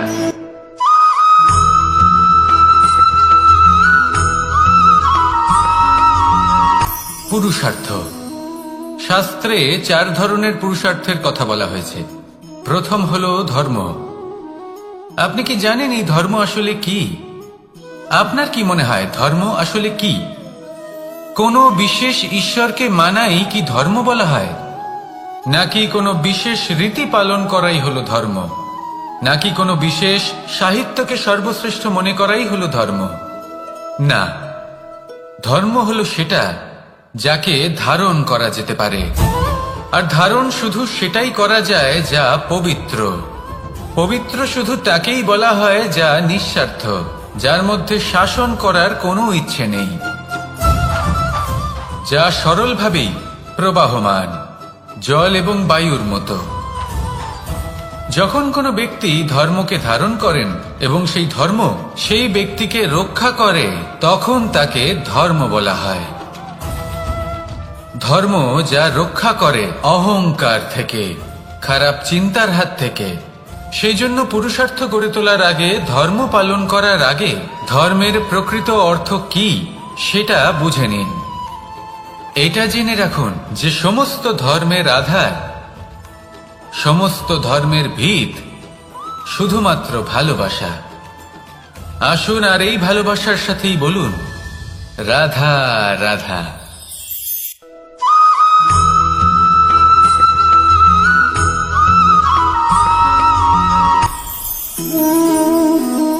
শক্তি এক অত্যন্ত বিচিত্র বস্তু, বা বলতে পারেন অনুভূতি। পিতা সবসময় চান যেন তিনি তার শক্তি পুত্রকে। আসুন আপনাকে সহজে বোঝাই। যদি আপনি সুপাত্র হন আর আপনাকে শক্তি দেওয়া হয়, তাহলে আপনি সেই শক্তির গুরুত্ব বুঝবেন, কোথায় সেই শক্তি প্রয়োগ করা উচিত সেটা বুঝবেন।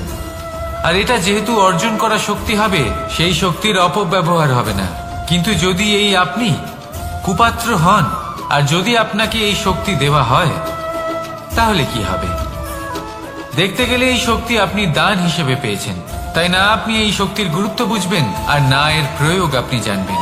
তার অপব্যবহার হওয়া সুনিশ্চিত। তাই যদি আপনি কোনো শক্তি অর্জন করতে চান, তাহলে আগে তার যোগ্য হয়ে উঠুন। পুত্র নয়, পাত্র হয়ে উঠুন। আর আমার সাথে ভালোবেসে বলুন, রাধা রাধা।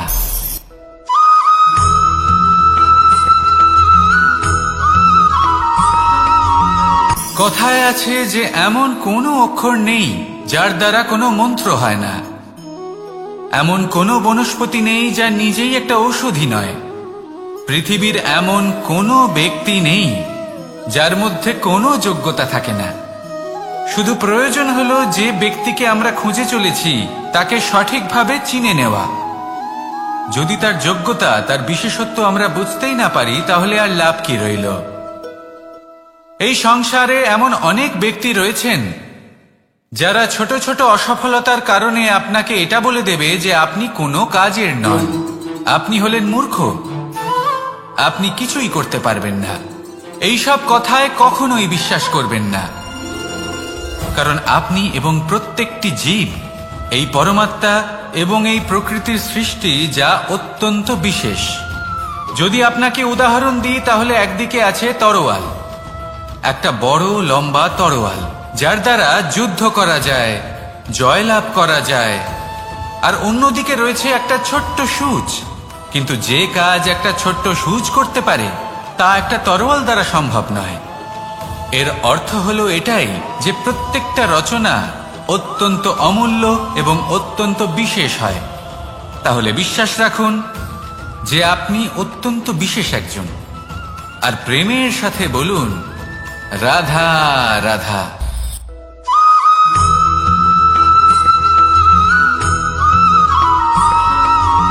মানুষের একটি সমস্যা আছে যে মানুষ সাফল্যকে মাপতে থাকেন, লক্ষ্যপ্রাপ্তিকে মাপতে থাকেন এবং তার তুলনা করতে থাকেন যে ও এত কিছু পেল আর আমি পেলাম না, ওর কাছে এত কিছু আছে কিন্তু আমার কাছে নেই। এই তুলনা করার জন্য ওনারা দুঃখী হয়ে পড়েন, নিরাশ হয়ে পড়েন। তাই আমি একটা প্রশ্ন করছি যে এটা কি উচিত?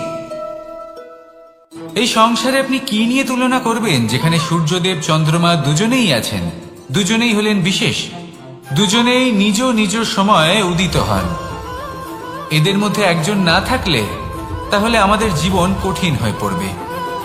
ঠিক সেইভাবেই আপনি যদি একটা বড় রেখা অঙ্কন করেন, তাহলে অন্য রেখাটি ছোট হয়ে পড়ে না, সে তেমনই থাকে যেমনটা সে ছিল। আপনার অস্তিত্ব কখনো ছোট বা বড় হতে পারে না। শুধু তুলনা করার জন্য আপনার এটা মনে হতে পারে। যদি আপনি যুদ্ধ করতে চান, আপনার তলোয়ারের প্রয়োজন পড়বে। যদি বস্ত্র তৈরি করতে চান, এত বড় তলোয়ার দিয়ে কিছুই হবে না, তখন প্রয়োজন পড়বে একটা ছোট্ট সূচের। তাই তুলনা করবেন না, না নিজেকে ছোট মনে করবেন, না অন্য কাউকে। সবার সাথে সহযোগিতা করুন, আর যদি তুলনা করতেই হয় নিজের সাথে করুন, যে কাল আমি কেমন ব্যক্তি ছিলাম, আজ কি তার থেকে শ্রেষ্ঠ হয়ে উঠতে পেরেছি? ভেবে দেখুন ভবিষ্যতে গিয়ে আপনি কতটা শ্রেষ্ঠ ব্যক্তি হতে পারেন। আসুন আমার সাথে ভালোবেসে বলুন, রাধা রাধা।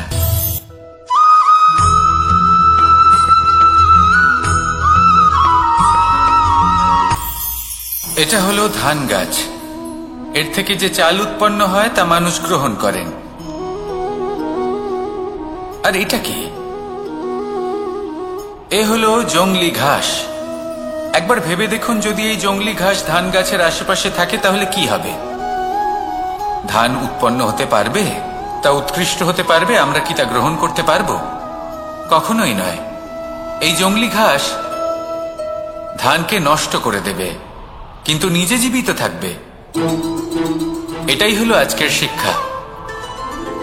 এই সংসারে যদি আপনি নীতির পথে চলতে চান, উচিত কর্ম করতে চান, সংসারকে সেবা করতে চান, তাহলে জংলি ঘাসের মতো ব্যক্তিদের থেকে সবসময় দূরে থাকতে হবে।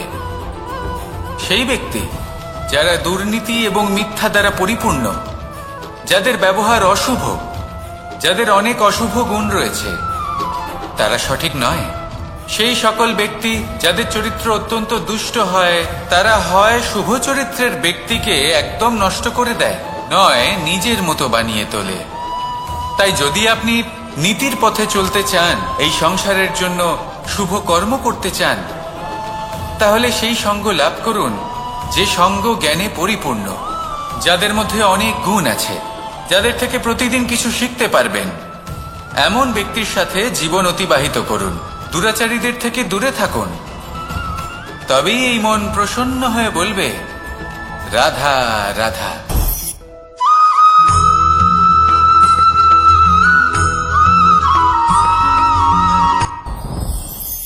সাথী। সাথী এই শব্দটির ব্যাখ্যা কে কিভাবে করে? মিত্র, সখা, বন্ধু। কিন্তু অর্থ একটাই, তিনি যিনি আপনার সঙ্গী হন আর তিনি যার সাথী আপনি হন। এবার সব থেকে বড় প্রশ্ন হলো এটাই যে তিনি কে হতে পারেন যাকে আপনি আপনার সাথী বলে মেনে নিতে পারেন, নিজের সখা, নিজের মিত্র, নিজের বন্ধু মেনে নিতে পারেন। আপনার সাথী হলেন তিনি যিনি দুঃখের সময় আপনার পাশে থাকবেন, আপনার হাত ধরে থাকবেন। আপনার সাথী হলেন তিনি যার হাত আপনি নিজের সুখের দিনে ধরে থাকবেন। সেই সাথীরই হাত ধরুন যিনি দুঃখে সবসময় আপনাকে সাহায্য করার জন্য তৎপর হয়ে থাকেন, আপনার পাশে থাকেন, আর যাকে সুখের দিনে আপনি আপনার সাথে রাখতে পারেন।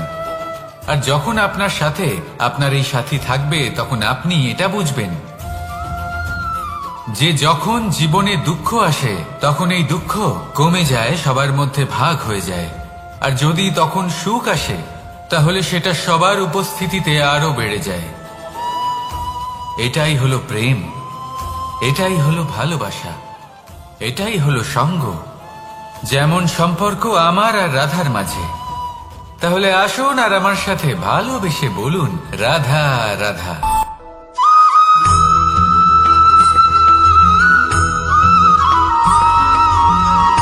কথায় আছে, অন্ধকারে প্রদীপ প্রজ্বলিত করলে চতুর্দিক আলোকিত হয়। কিন্তু যদি এই প্রদীপ আমি সূর্যের আলোর সম্মুখে সকালবেলায় প্রজ্বলিত করে রেখে দিই, তাহলে কি হবে? আপনি বলবেন যে এটা করে তো কোনো লাভই হলো না। সূর্যের প্রকাশের সামনে এই প্রদীপ আসলে কিছুই নয়। এবার এই চিন্তা ভাবনা প্রত্যেক দিন করতে হবে, আর একটা অমূল্য শিক্ষা পেতে হবে।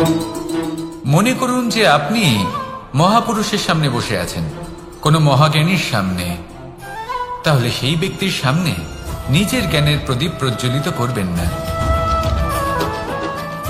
নীরব থাকুন, আর সেই ব্যক্তির সূর্যের প্রকাশের মতো জ্ঞান প্রাপ্ত করুন। যতটা পারবেন জ্ঞান লাভ করুন।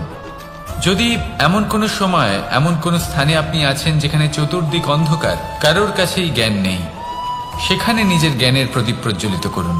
এমন করলে দুদিক থেকেই আপনার লাভ হবে। আপনার জ্ঞান প্রাপ্তিও হবে, আর জ্ঞানের সঠিক প্রয়োগও করতে পারবেন।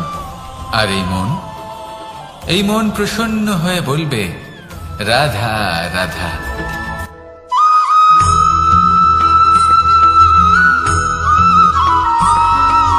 প্রত্যেক মানুষ নিজের জীবনে হীরক তথা হীরে এবং দর্পণ, এই দুই দেখেছেন। এই দুই হলো সাদা, এবং এরা দুজনেই আলোর প্রতিফলন ঘটায়, এবং এরা দুজনেই উজ্জ্বল হয়ে ওঠে। আপনি হয়তো মনে মনে ভাবছেন যে এটা কি ধরনের তুলনা করছি। একটা হীরে তো রত্ন, তার মূল্য দর্পণের থেকে অনেক গুণ বেশি। কিন্তু হীরে থাকাতে দর্পণের মূল্য কিন্তু কোনো অংশে কমে যায় না, তাই না? মানুষ যখন হীরে নিজের হাতে নেয়, তখন সবার আগে কি খোঁজে? দর্পণ, যাতে তার মধ্যে দিয়ে দেখে সে বুঝতে পারে যে সেই হীরে আদৌ তার শোভাবর্ধন করছে কিনা, তাকে ভালো দেখাচ্ছে কিনা, প্রসাধনের জন্য সেটা ব্যবহার করা ঠিক হবে কিনা। অর্থাৎ হীরের উপস্থিতিতে দর্পণের গুরুত্ব কম হলো না, দর্পণের কারণে হীরের মূল্য বোঝা গেল। আমাদের জীবনেও ঠিক এরকমই ঘটে। আপনারা যদি এই সংসারে নিজের আশেপাশে দেখেন, এমন অনেক মানুষ দেখতে পাবেন যারা নিজেদের ক্ষেত্রে মহান স্থানে পৌঁছেছেন, নিপুণ এবং শ্রেষ্ঠ হয়েছেন। আর তাদের মধ্যে আপনার নিজের মনে হয় যেন আপনি হলেন দর্পণ। নিজেকে ছোট মনে করবেন না। আপনার মূল্য কম হচ্ছে না, আপনার নিজস্ব মূল্য আছে। আর যদি আপনার অস্তিত্ব না থাকে, তাহলে ওনাদের অস্তিত্বের মূল্য সংসার বুঝতেই পারবে না। জীবনে সবসময় চেষ্টা করবেন যাতে আপনি আরো বেশি শ্রেষ্ঠ হয়ে উঠতে পারেন। আপনি নিজে যে স্থানে আছেন সেটাকে ছোট মনে করবেন না, তারও নিজস্ব একটা মূল্য আছে। যদি আপনি হিরে হয়ে থাকেন তাহলে অহংকার করবেন না, যদি আপনি দর্পণ হয়ে থাকেন তাহলে নিজেকে ছোট মনে করবেন না।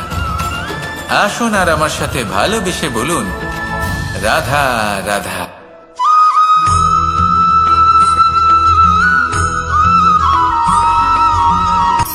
শক্তি শক্তি অর্জন করা এতটা কঠিন নয় যতটা শক্তি লাভ করার পরে সেই শক্তি সামলানো কঠিন হয়।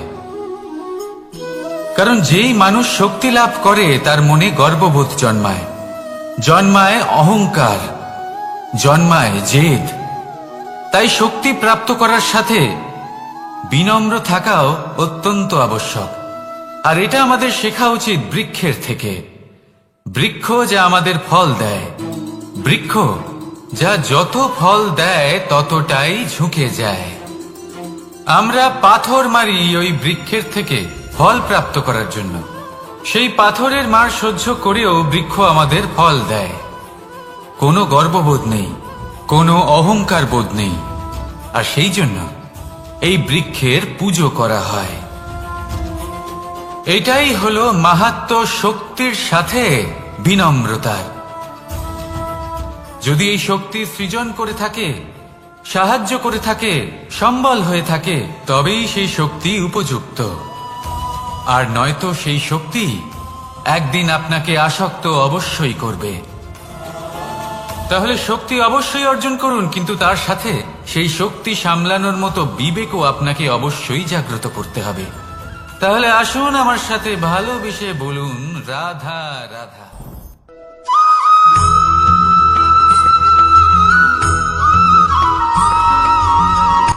কথায় আছে, অন্ধকারে প্রদীপ প্রজ্বলিত করলে চতুর্দিক আলোকিত হয়। কিন্তু যদি এই প্রদীপ আমি সূর্যের আলোর সম্মুখে সকালবেলায় প্রজ্বলিত করে রেখে দিই, তাহলে কি হবে? আপনি বলবেন যে এটা করে তো কোনো লাভই হলো না। সূর্যের প্রকাশের সামনে এই প্রদীপ আসলে কিছুই নয়। এবার এই চিন্তা ভাবনা প্রত্যেক দিন করতে হবে, আর একটা অমূল্য শিক্ষা পেতে হবে। মনে করুন যে আপনি মহাপুরুষের সামনে বসে আছেন, কোনো মহাজ্ঞানীর সামনে। তাহলে সেই ব্যক্তির সামনে নিজের জ্ঞানের প্রদীপ প্রজ্বলিত করবেন না, নীরব থাকুন। আর সেই ব্যক্তির সূর্যের প্রকাশের মতো জ্ঞান প্রাপ্ত করুন। যতটা পারবেন জ্ঞান লাভ করুন। যদি এমন কোনো সময়, এমন কোনো স্থানে আপনি আছেন যেখানে চতুর্দিক অন্ধকার, কারোর কাছেই জ্ঞান নেই, সেখানে নিজের জ্ঞানের প্রদীপ প্রজ্বলিত করুন। এমন করলে দুদিক থেকেই আপনার লাভ হবে। আপনার জ্ঞান প্রাপ্তিও হবে, আর জ্ঞানের সঠিক প্রয়োগও করতে পারবেন। আর এই মন প্রসন্ন হয়ে বলবে, রাধা রাধা।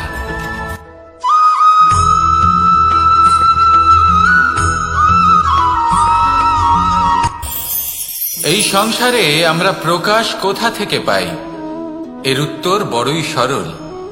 ভোরে যখন সূর্যোদয় হয় তখন প্রকাশের কিরণ আমাদের ঘরে এসে পৌঁছয়।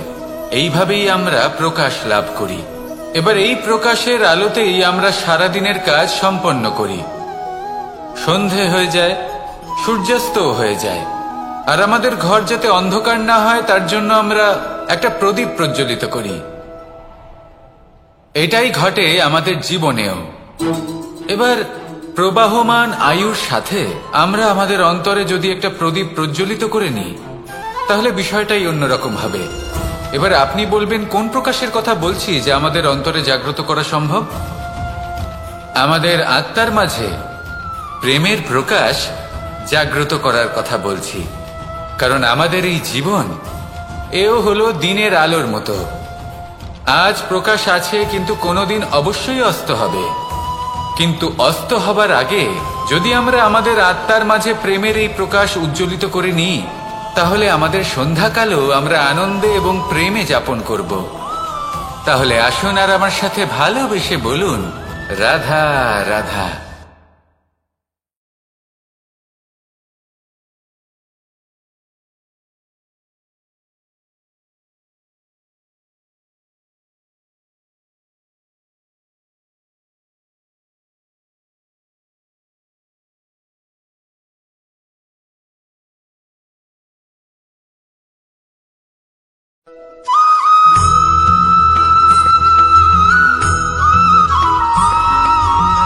কথায় আছে যে এমন কোনো অক্ষর নেই যার দ্বারা কোনো মন্ত্র হয় না। এমন কোনো বনস্পতি নেই যা নিজেই একটা ঔষধি নয়। পৃথিবীর এমন কোনো ব্যক্তি নেই যার মধ্যে কোনো যোগ্যতা থাকে না। শুধু প্রয়োজন হলো যে ব্যক্তিকে আমরা খুঁজে চলেছি তাকে সঠিকভাবে চিনে নেওয়া। যদি তার যোগ্যতা, তার বিশেষত্ব আমরা বুঝতেই না পারি, তাহলে আর লাভ কি রইল? এই সংসারে এমন অনেক ব্যক্তি রয়েছেন যারা ছোট ছোট অসফলতার কারণে আপনাকে এটা বলে দেবে যে আপনি কোনো কাজের নন, আপনি হলেন মূর্খ, আপনি কিছুই করতে পারবেন না। এইসব কথায় কখনোই বিশ্বাস করবেন না, কারণ আপনি এবং প্রত্যেকটি জীব এই পরমাত্মা এবং এই প্রকৃতির সৃষ্টি, যা অত্যন্ত বিশেষ। যদি আপনাকে উদাহরণ দিই, তাহলে একদিকে আছে তরোয়াল, একটা বড় লম্বা তরোয়াল যার দ্বারা যুদ্ধ করা যায়, জয়লাভ করা যায়। আর অন্যদিকে রয়েছে একটা ছোট্ট সূচ, কিন্তু যে কাজ একটা ছোট্ট সূচ করতে পারে তা একটা তরোয়াল দ্বারা সম্ভব নয়। এর অর্থ হলো এটাই যে প্রত্যেকটা রচনা অত্যন্ত অমূল্য এবং অত্যন্ত বিশেষ হয়। তাহলে বিশ্বাস রাখুন যে আপনি অত্যন্ত বিশেষ একজন, আর প্রেমের সাথে বলুন, রাধা রাধা।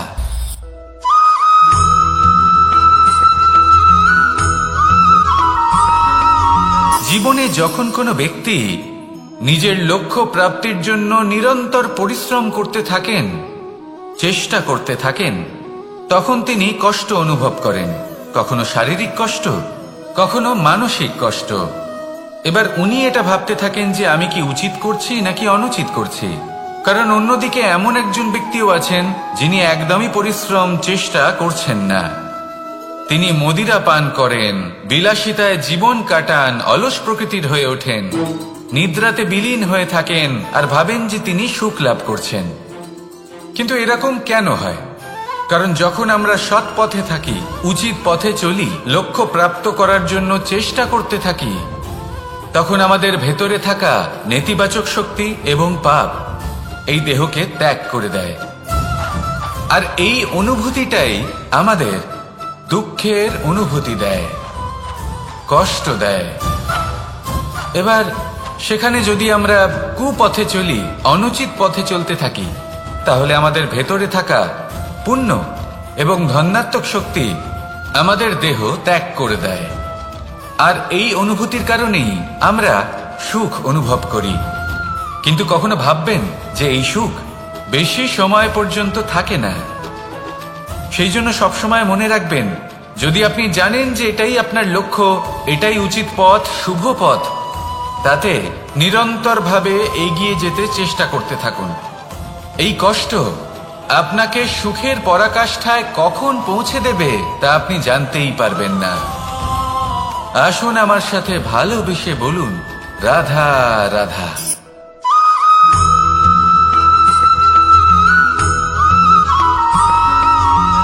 এই দড়িটা দেখুন, ছোট ছোট রেশম দ্বারা তৈরি, এটা সরু সুতো দ্বারা তৈরি হয়েছে এটা, আর এ অত্যন্ত কোমলও বটে। আর আপনি চাইলে এটা সোজাও করে দিতে পারেন, আর চাইলে এটা বেঁকিয়েও দিতে পারেন, আর যদি চান তাহলে এটা গোল গোল করে বেঁধে কোথাও রেখেও দিতে পারেন। এবার এই কোমল দড়ি যদি কোনো নিষ্ঠুর কঠিন পাথরে বারংবার জড়িয়ে দেওয়া হয়, তাহলেও তাকেও কাটতে পারে, নিজের ছাপ ছেড়ে যেতে পারে, সেটার আকারও বদলে ফেলতে পারে।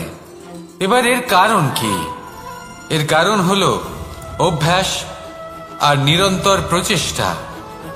যদি আপনিও চেষ্টা করেন আর নিরন্তর কর্ম করে যান, তাহলে আপনার প্রারব্ধ পাথরের মতো কঠিনই হোক না কেন, তাতে ভাঙন ধরিয়েও আপনি নিজের লক্ষ্যে অবশ্যই পৌঁছতে পারবেন। একটা গুরুত্বপূর্ণ কথা মনে রাখবেন, সুকর্মের অভ্যাস আর নিরন্তর প্রয়াস, এই হলো সাফল্যের মন্ত্র। তাহলে জীবনে এই মন্ত্র আনুন আর আমার সাথে ভালোবেসে বলুন, রাধা রাধা।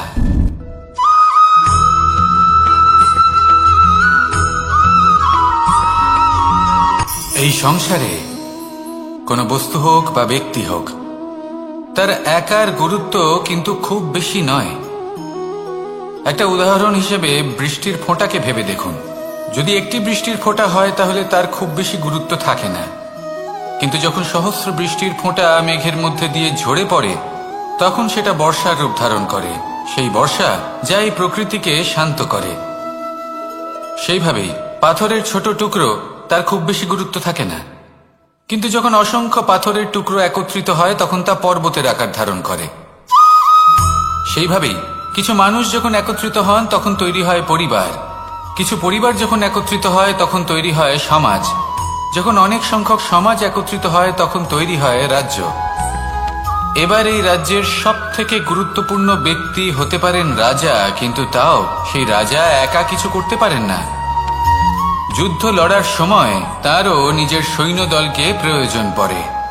কিন্তু এই সংসারে এমন একজন ব্যক্তি আছেন যিনি একাই সব কাজ করতে থাকেন, এবং সেই ব্যক্তি হলেন মা।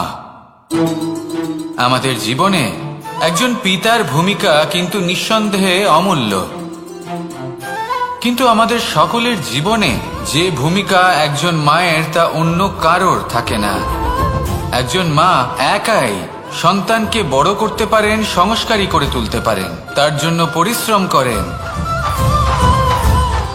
আর এত কিছু কাজ করার পরেও তার কাজের জন্য তিনি প্রশংসা অবশ্য পান না। উল্টে যদি সেই সন্তান অনুচিত পথে চালিত হয়, অনুচিত কর্ম করে, তখন সেই মাকেই অপবাদের পাত্র হয়ে উঠতে হয়। আমাদের জীবনে মায়ের যোগদান কতটা সেটা বুঝুন। আপনাকে বড় করে তোলার জন্য উনি কতটা পরিশ্রম করেছেন সেটা বুঝুন। আজ থেকে, এখন থেকে, এই মুহূর্ত থেকে মাকে সম্মান করতে শিখুন। যখন সময় পাবেন, যখন সুযোগ হবে, তখন তার প্রশংসা করুন, ওনারও ভালো লাগবে। আর মায়ের এই মমতার জন্য, তার এই ভূমিকার জন্য আসুন সবাই মিলে আমরা তাকে প্রণাম করি, আর সকলে মিলে ভালোবেসে বলি, রাধা রাধা।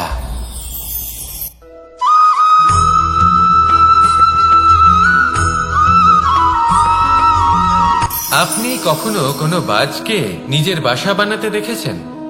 এই বাজ যখনই কোনো বাসা বানায় তখন উঁচু গাছের ডালে বা কোনো পর্বতের শিখরে বাসা বানায়, অনেক উচ্চতায়, আর সেখানে তার সন্তানও জন্মগ্রহণ করে।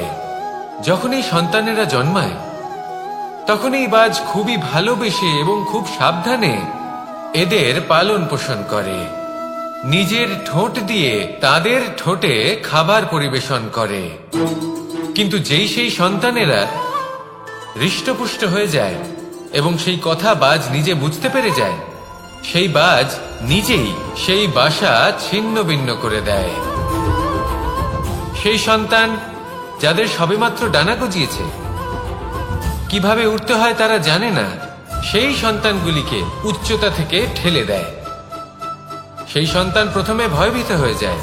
তারা সামনে মৃত্যুকে দেখতে পেয়ে ভয়ের কারণে তাদের ডানা ঝাপটাতে থাকে, আর সেই প্রক্রিয়াতেই সেই সন্তানগুলি উড়তে শুরু করে দেয়।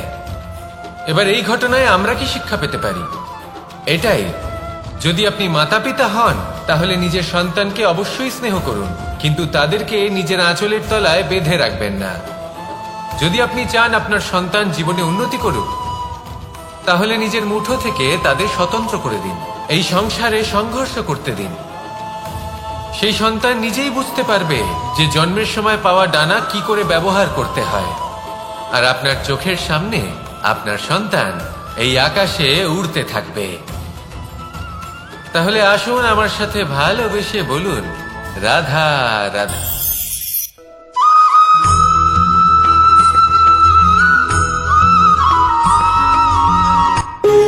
যখন মানুষের মৃত্যু হয় তখন কি হয়? অনেক সংখ্যক মানুষ শোক পালন করতে চলে আসেন। যে ব্যক্তি মৃত্যু লাভ করেছেন তার অনেক বস্তু থাকে যেগুলো তার প্রিয়, যেগুলো তিনি ব্যবহার করেছেন। তার শয্যা, তার বস্ত্র, তার আভূষণ সবকিছু তার থেকে বিচ্ছিন্ন করা হয় এবং খালি হাতে তাকে শ্মশানের উদ্দেশ্যে রওনা করা হয়। আমি আপনাকে এই প্রশ্ন করতে চাই, আপনি এই সংসারে কি অর্জন করেছেন? ধন সম্পত্তি, বস্ত্র, আভূষণ, এই সবকিছু যে আপনি অর্জন করেছেন, আপনার মৃত্যুর পরে তা আপনার থেকে দূর হয়ে যাবে। এর উত্তর হলো একটাই, আপনার কর্ম। শুধু সেটাই আছে যা একান্ত আপনার, আর শুধু সেটাই এই সংসার থেকে চলে যাওয়ার পরেও সংসারেই জীবিত থাকবে। যদি আপনি দুষ্কর্ম করেন তাহলে এই সংসার আপনাকে একটি অনুচিত উদাহরণ হিসেবে মনে রাখবে যে এই ব্যক্তি খুব পাপী ছিল, অনুচিত কর্ম করতেন। যে পথে তিনি চলেছেন সেই পথে কারোর চলা উচিত নয়। সেখানেই যদি আপনি সৎকর্ম করেন তাহলে সংসার চিরকাল এটাই বলবে যে খুব ভালো মানুষ ছিলেন, সবাইকে ভালোবাসতেন, সবাইকে সাহায্য করতেন, আমার খুব প্রিয় মানুষ ছিলেন। এটাই হলো শ্রেষ্ঠ কর্ম। সেই জন্য জীবনে শুধুমাত্র ধন সম্পত্তি, আভূষণ এই সব অর্জন করতে গিয়ে নিজের মনোনিবেশ করবেন না। শ্রেষ্ঠ কর্ম করুন। সংসার থেকে চলে যাওয়ার পরেও এই কর্মই এই সংসারে আপনাকে জীবিত রাখবে। আসুন আমার সাথে ভালোবেসে বলুন, রাধা রাধা।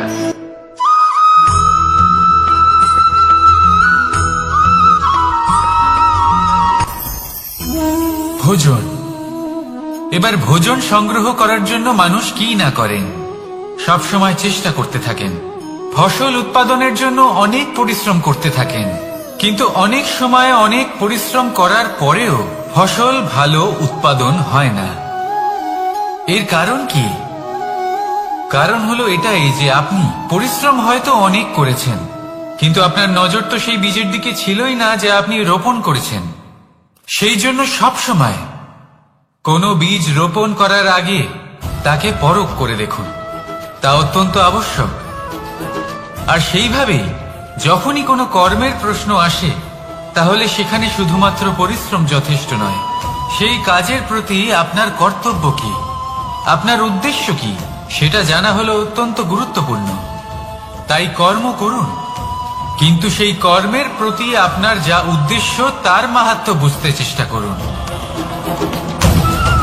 তাহলে আসুন আমার সাথে ভালোবেসে বলুন, রাধা রাধা।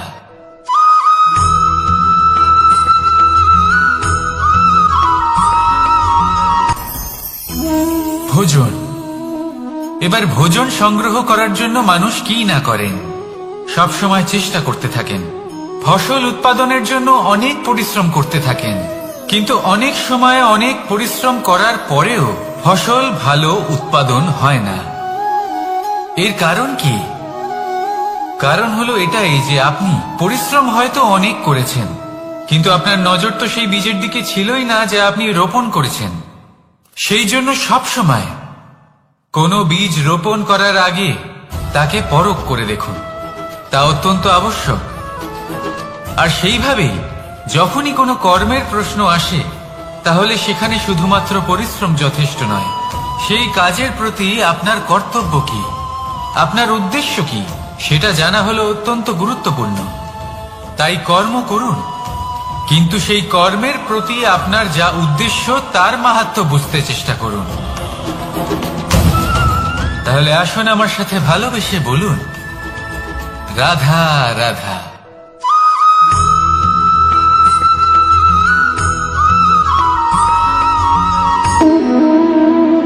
সম্পর্ক হলো আমাদের জীবনের একটি আধার। কিছু সম্পর্ক এমন যে আমরা জন্মসূত্রে লাভ করি, যেমন পরিবার, মা, বাবা। কিছু সম্পর্ক আছে যে আমরা জীবনে অর্জন করে থাকি, তা সে প্রেমের হোক, স্নেহের হোক বা বন্ধুত্বের। এই সকল সম্পর্ক লাভ করার বা গড়ে তোলার 5টি ধাপ রয়েছে। প্রথম ধাপ, কোনো ব্যক্তির সাথে আলাপ হওয়া, তার সাথে কথা বলা বা তাকে দেখা। দ্বিতীয় ধাপ, সে ব্যক্তিকে আমাদের ভালো লাগা। তৃতীয় ধাপ, আমাদের এটা চাইতে শুরু করা যে জীবনে এই ব্যক্তি যেন আমাদের বন্ধু হন, আমাদের জীবনে থাকেন, বা আমাদের কাউকে ভালোবেসে ফেলা। আর এটা আমাদের ভাবা বা চাওয়া যে সেই ব্যক্তি যেন আজীবন আমার সাথে থাকেন, আমার জীবনে আমার সাথী হয়ে। চতুর্থ ধাপ, লাভ করা। এবার এই ধাপটি অনেক মানুষের পক্ষেই খুবই সরল হয়, বড়ই সরল ভাবে নিজেদের সঙ্গীকে লাভ করে থাকেন। কিছু মানুষের জন্য এই ধাপ অত্যন্ত কঠিন হয়ে থাকে। অনেক প্রতিকূল পরিস্থিতির উপর জয়লাভ করে তারা সঙ্গীকে লাভ করেন, কিন্তু লাভ অবশ্যই করেন। এরপরে আসে পঞ্চম, অন্তিম এবং সব থেকে গুরুত্বপূর্ণ ধাপ। সেটা হলো সেই সম্পর্ক পালন করা। এটা হলো এমন এক বিষয় যা প্রত্যেক মানুষের শেখা উচিত। যদি ব্যক্তি নিজের জীবনে সম্পর্ক রক্ষা করতে শিখে যান, তবে প্রত্যেক সম্পর্ক তার জীবনকে স্বর্গ করে তুলবে। আসুন আর আমার সাথে ভালোবেসে বলুন, রাধা রাধা।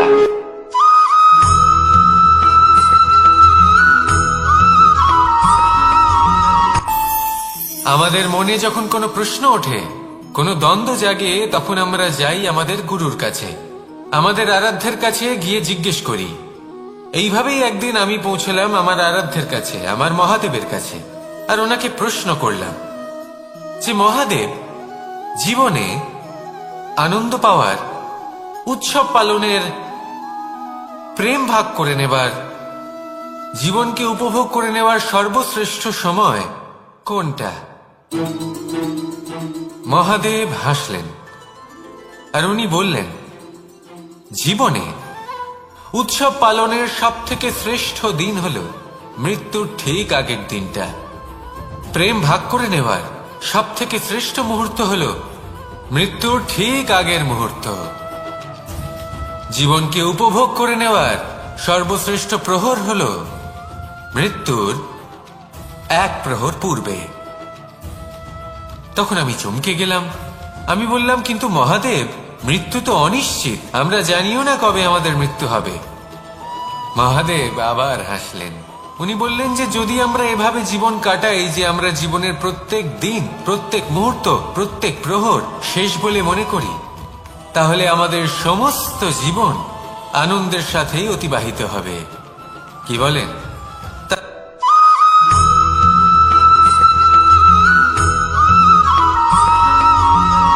এই সংসারে কোনো বস্তু হোক বা ব্যক্তি হোক, তার একার গুরুত্ব কিন্তু খুব বেশি নয়। একটা উদাহরণ হিসেবে বৃষ্টির ফোঁটাকে ভেবে দেখুন। যদি একটি বৃষ্টির ফোঁটা হয় তাহলে তার খুব বেশি গুরুত্ব থাকে না, কিন্তু যখন সহস্র বৃষ্টির ফোঁটা মেঘের মধ্যে দিয়ে ঝরে পড়ে, তখন সেটা বর্ষার রূপ ধারণ করে। সেই বর্ষা যা এই প্রকৃতিকে শান্ত করে। সেইভাবেই পাথরের ছোট টুকরো, তার খুব বেশি গুরুত্ব থাকে না, কিন্তু যখন অসংখ্য পাথরের টুকরো একত্রিত হয় তখন তা পর্বতের আকার ধারণ করে। সেইভাবেই কিছু মানুষ যখন একত্রিত হন তখন তৈরি হয় পরিবার, কিছু পরিবার যখন একত্রিত হয় তখন তৈরি হয় সমাজ, যখন অনেক সংখ্যক সমাজ একত্রিত হয় তখন তৈরি হয় রাজ্য। এবার এই রাজ্যের সব থেকে গুরুত্বপূর্ণ ব্যক্তি হতে পারেন রাজা, কিন্তু তাও সেই রাজা একা কিছু করতে পারেন না। যুদ্ধ লড়ার সময় তারও নিজের সৈন্যদলকে প্রয়োজন পড়ে। কিন্তু এই সংসারে এমন একজন ব্যক্তি আছেন যিনি একাই সব কাজ করতে থাকেন, এবং সেই ব্যক্তি হলেন মা। আমাদের জীবনে একজন পিতার ভূমিকা কিন্তু নিঃসন্দেহে অমূল্য, কিন্তু আমাদের সকলের জীবনে যে ভূমিকা একজন মায়ের তা অন্য কারোর থাকে না। একজন মা একাই সন্তানকে বড় করতে পারেন, সংস্কারী করে তুলতে পারেন, তার জন্য পরিশ্রম করেন। আর এত কিছু কাজ করার পরেও তার কাজের জন্য তিনি প্রশংসা অবশ্য পান না। উল্টে যদি সেই সন্তান অনুচিত পথে চালিত হয়, অনুচিত কর্ম করে, তখন সেই মাকেই অপবাদের পাত্র হয়ে উঠতে হয়। আমাদের জীবনে মায়ের যোগদান কতটা সেটা বুঝুন। আপনাকে বড় করে তোলার জন্য উনি কতটা পরিশ্রম করেছেন সেটা বুঝুন। আজ থেকে, এখন থেকে, এই মুহূর্ত থেকে মাকে সম্মান করতে শিখুন। যখন সময় পাবেন, যখন সুযোগ হবে, তখন তার প্রশংসা করুন, ওনারও ভালো লাগবে। আর মায়ের এই মমতার জন্য, তার এই ভূমিকার জন্য আসুন সবাই মিলে আমরা তাকে প্রণাম করি, আর সকলে মিলে ভালোবেসে বলি, রাধা রাধা।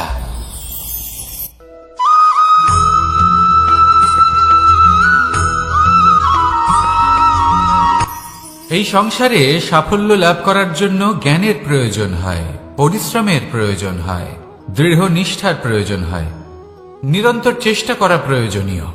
কিন্তু আরো কিছু আছে যা অত্যন্ত প্রয়োজনীয় এবং গুরুত্বপূর্ণ। তা হলো ভালো বন্ধু। তাদের থাকা অত্যন্ত প্রয়োজনীয়। যদি ভালো বন্ধু থাকে, তাহলে সময় এলে তারা ঢাল হয়ে আপনাকে সুরক্ষা করবেন। সময় এলে অস্ত্রের মতো শত্রুকে সংহারও করবেন। যদি তিনি জ্ঞানী হন, তাদের মধ্যে সদ্গুণ থাকে, তাহলে এই সব গুণ আপনার মধ্যেও প্রবেশ করবে। তাহলে সাফল্যের জন্য ভালো বন্ধু পাওয়া অত্যন্ত প্রয়োজনীয়। কিন্তু শুধু বন্ধু কেন, ভালো শত্রুও থাকা প্রয়োজনীয়। এবার আপনি ভাববেন, আমি কি বললাম? যদি আপনার জীবনেও ভালো অর্থাৎ শক্তিশালী শত্রু থাকে, তাহলে আপনিও শক্তিশালী হতে থাকবেন। এই শত্রু আপনাকে প্রেরিত করবে আরো বেশি শক্তিশালী হয়ে ওঠার। কখনো কোনো হরিণকে দেখুন, তীব্র গতিতে দৌড়তে থাকে। কেন তীব্র গতিতে দৌড়য়? এই কারণে নয় যে কোথাও তার জন্য মধুর ঘাস অপেক্ষা করে রয়েছে, না। সে এই কারণে তীব্র গতিতে দৌড়য় কারণ সেটা না করলে তার পেছনে একটি সিংহ আছে যে ওকে নিজের ভোজন করে ফেলবে। তাই জীবনে বিপদ, সংকট, এই সবকিছুও হলো অত্যন্ত গুরুত্বপূর্ণ।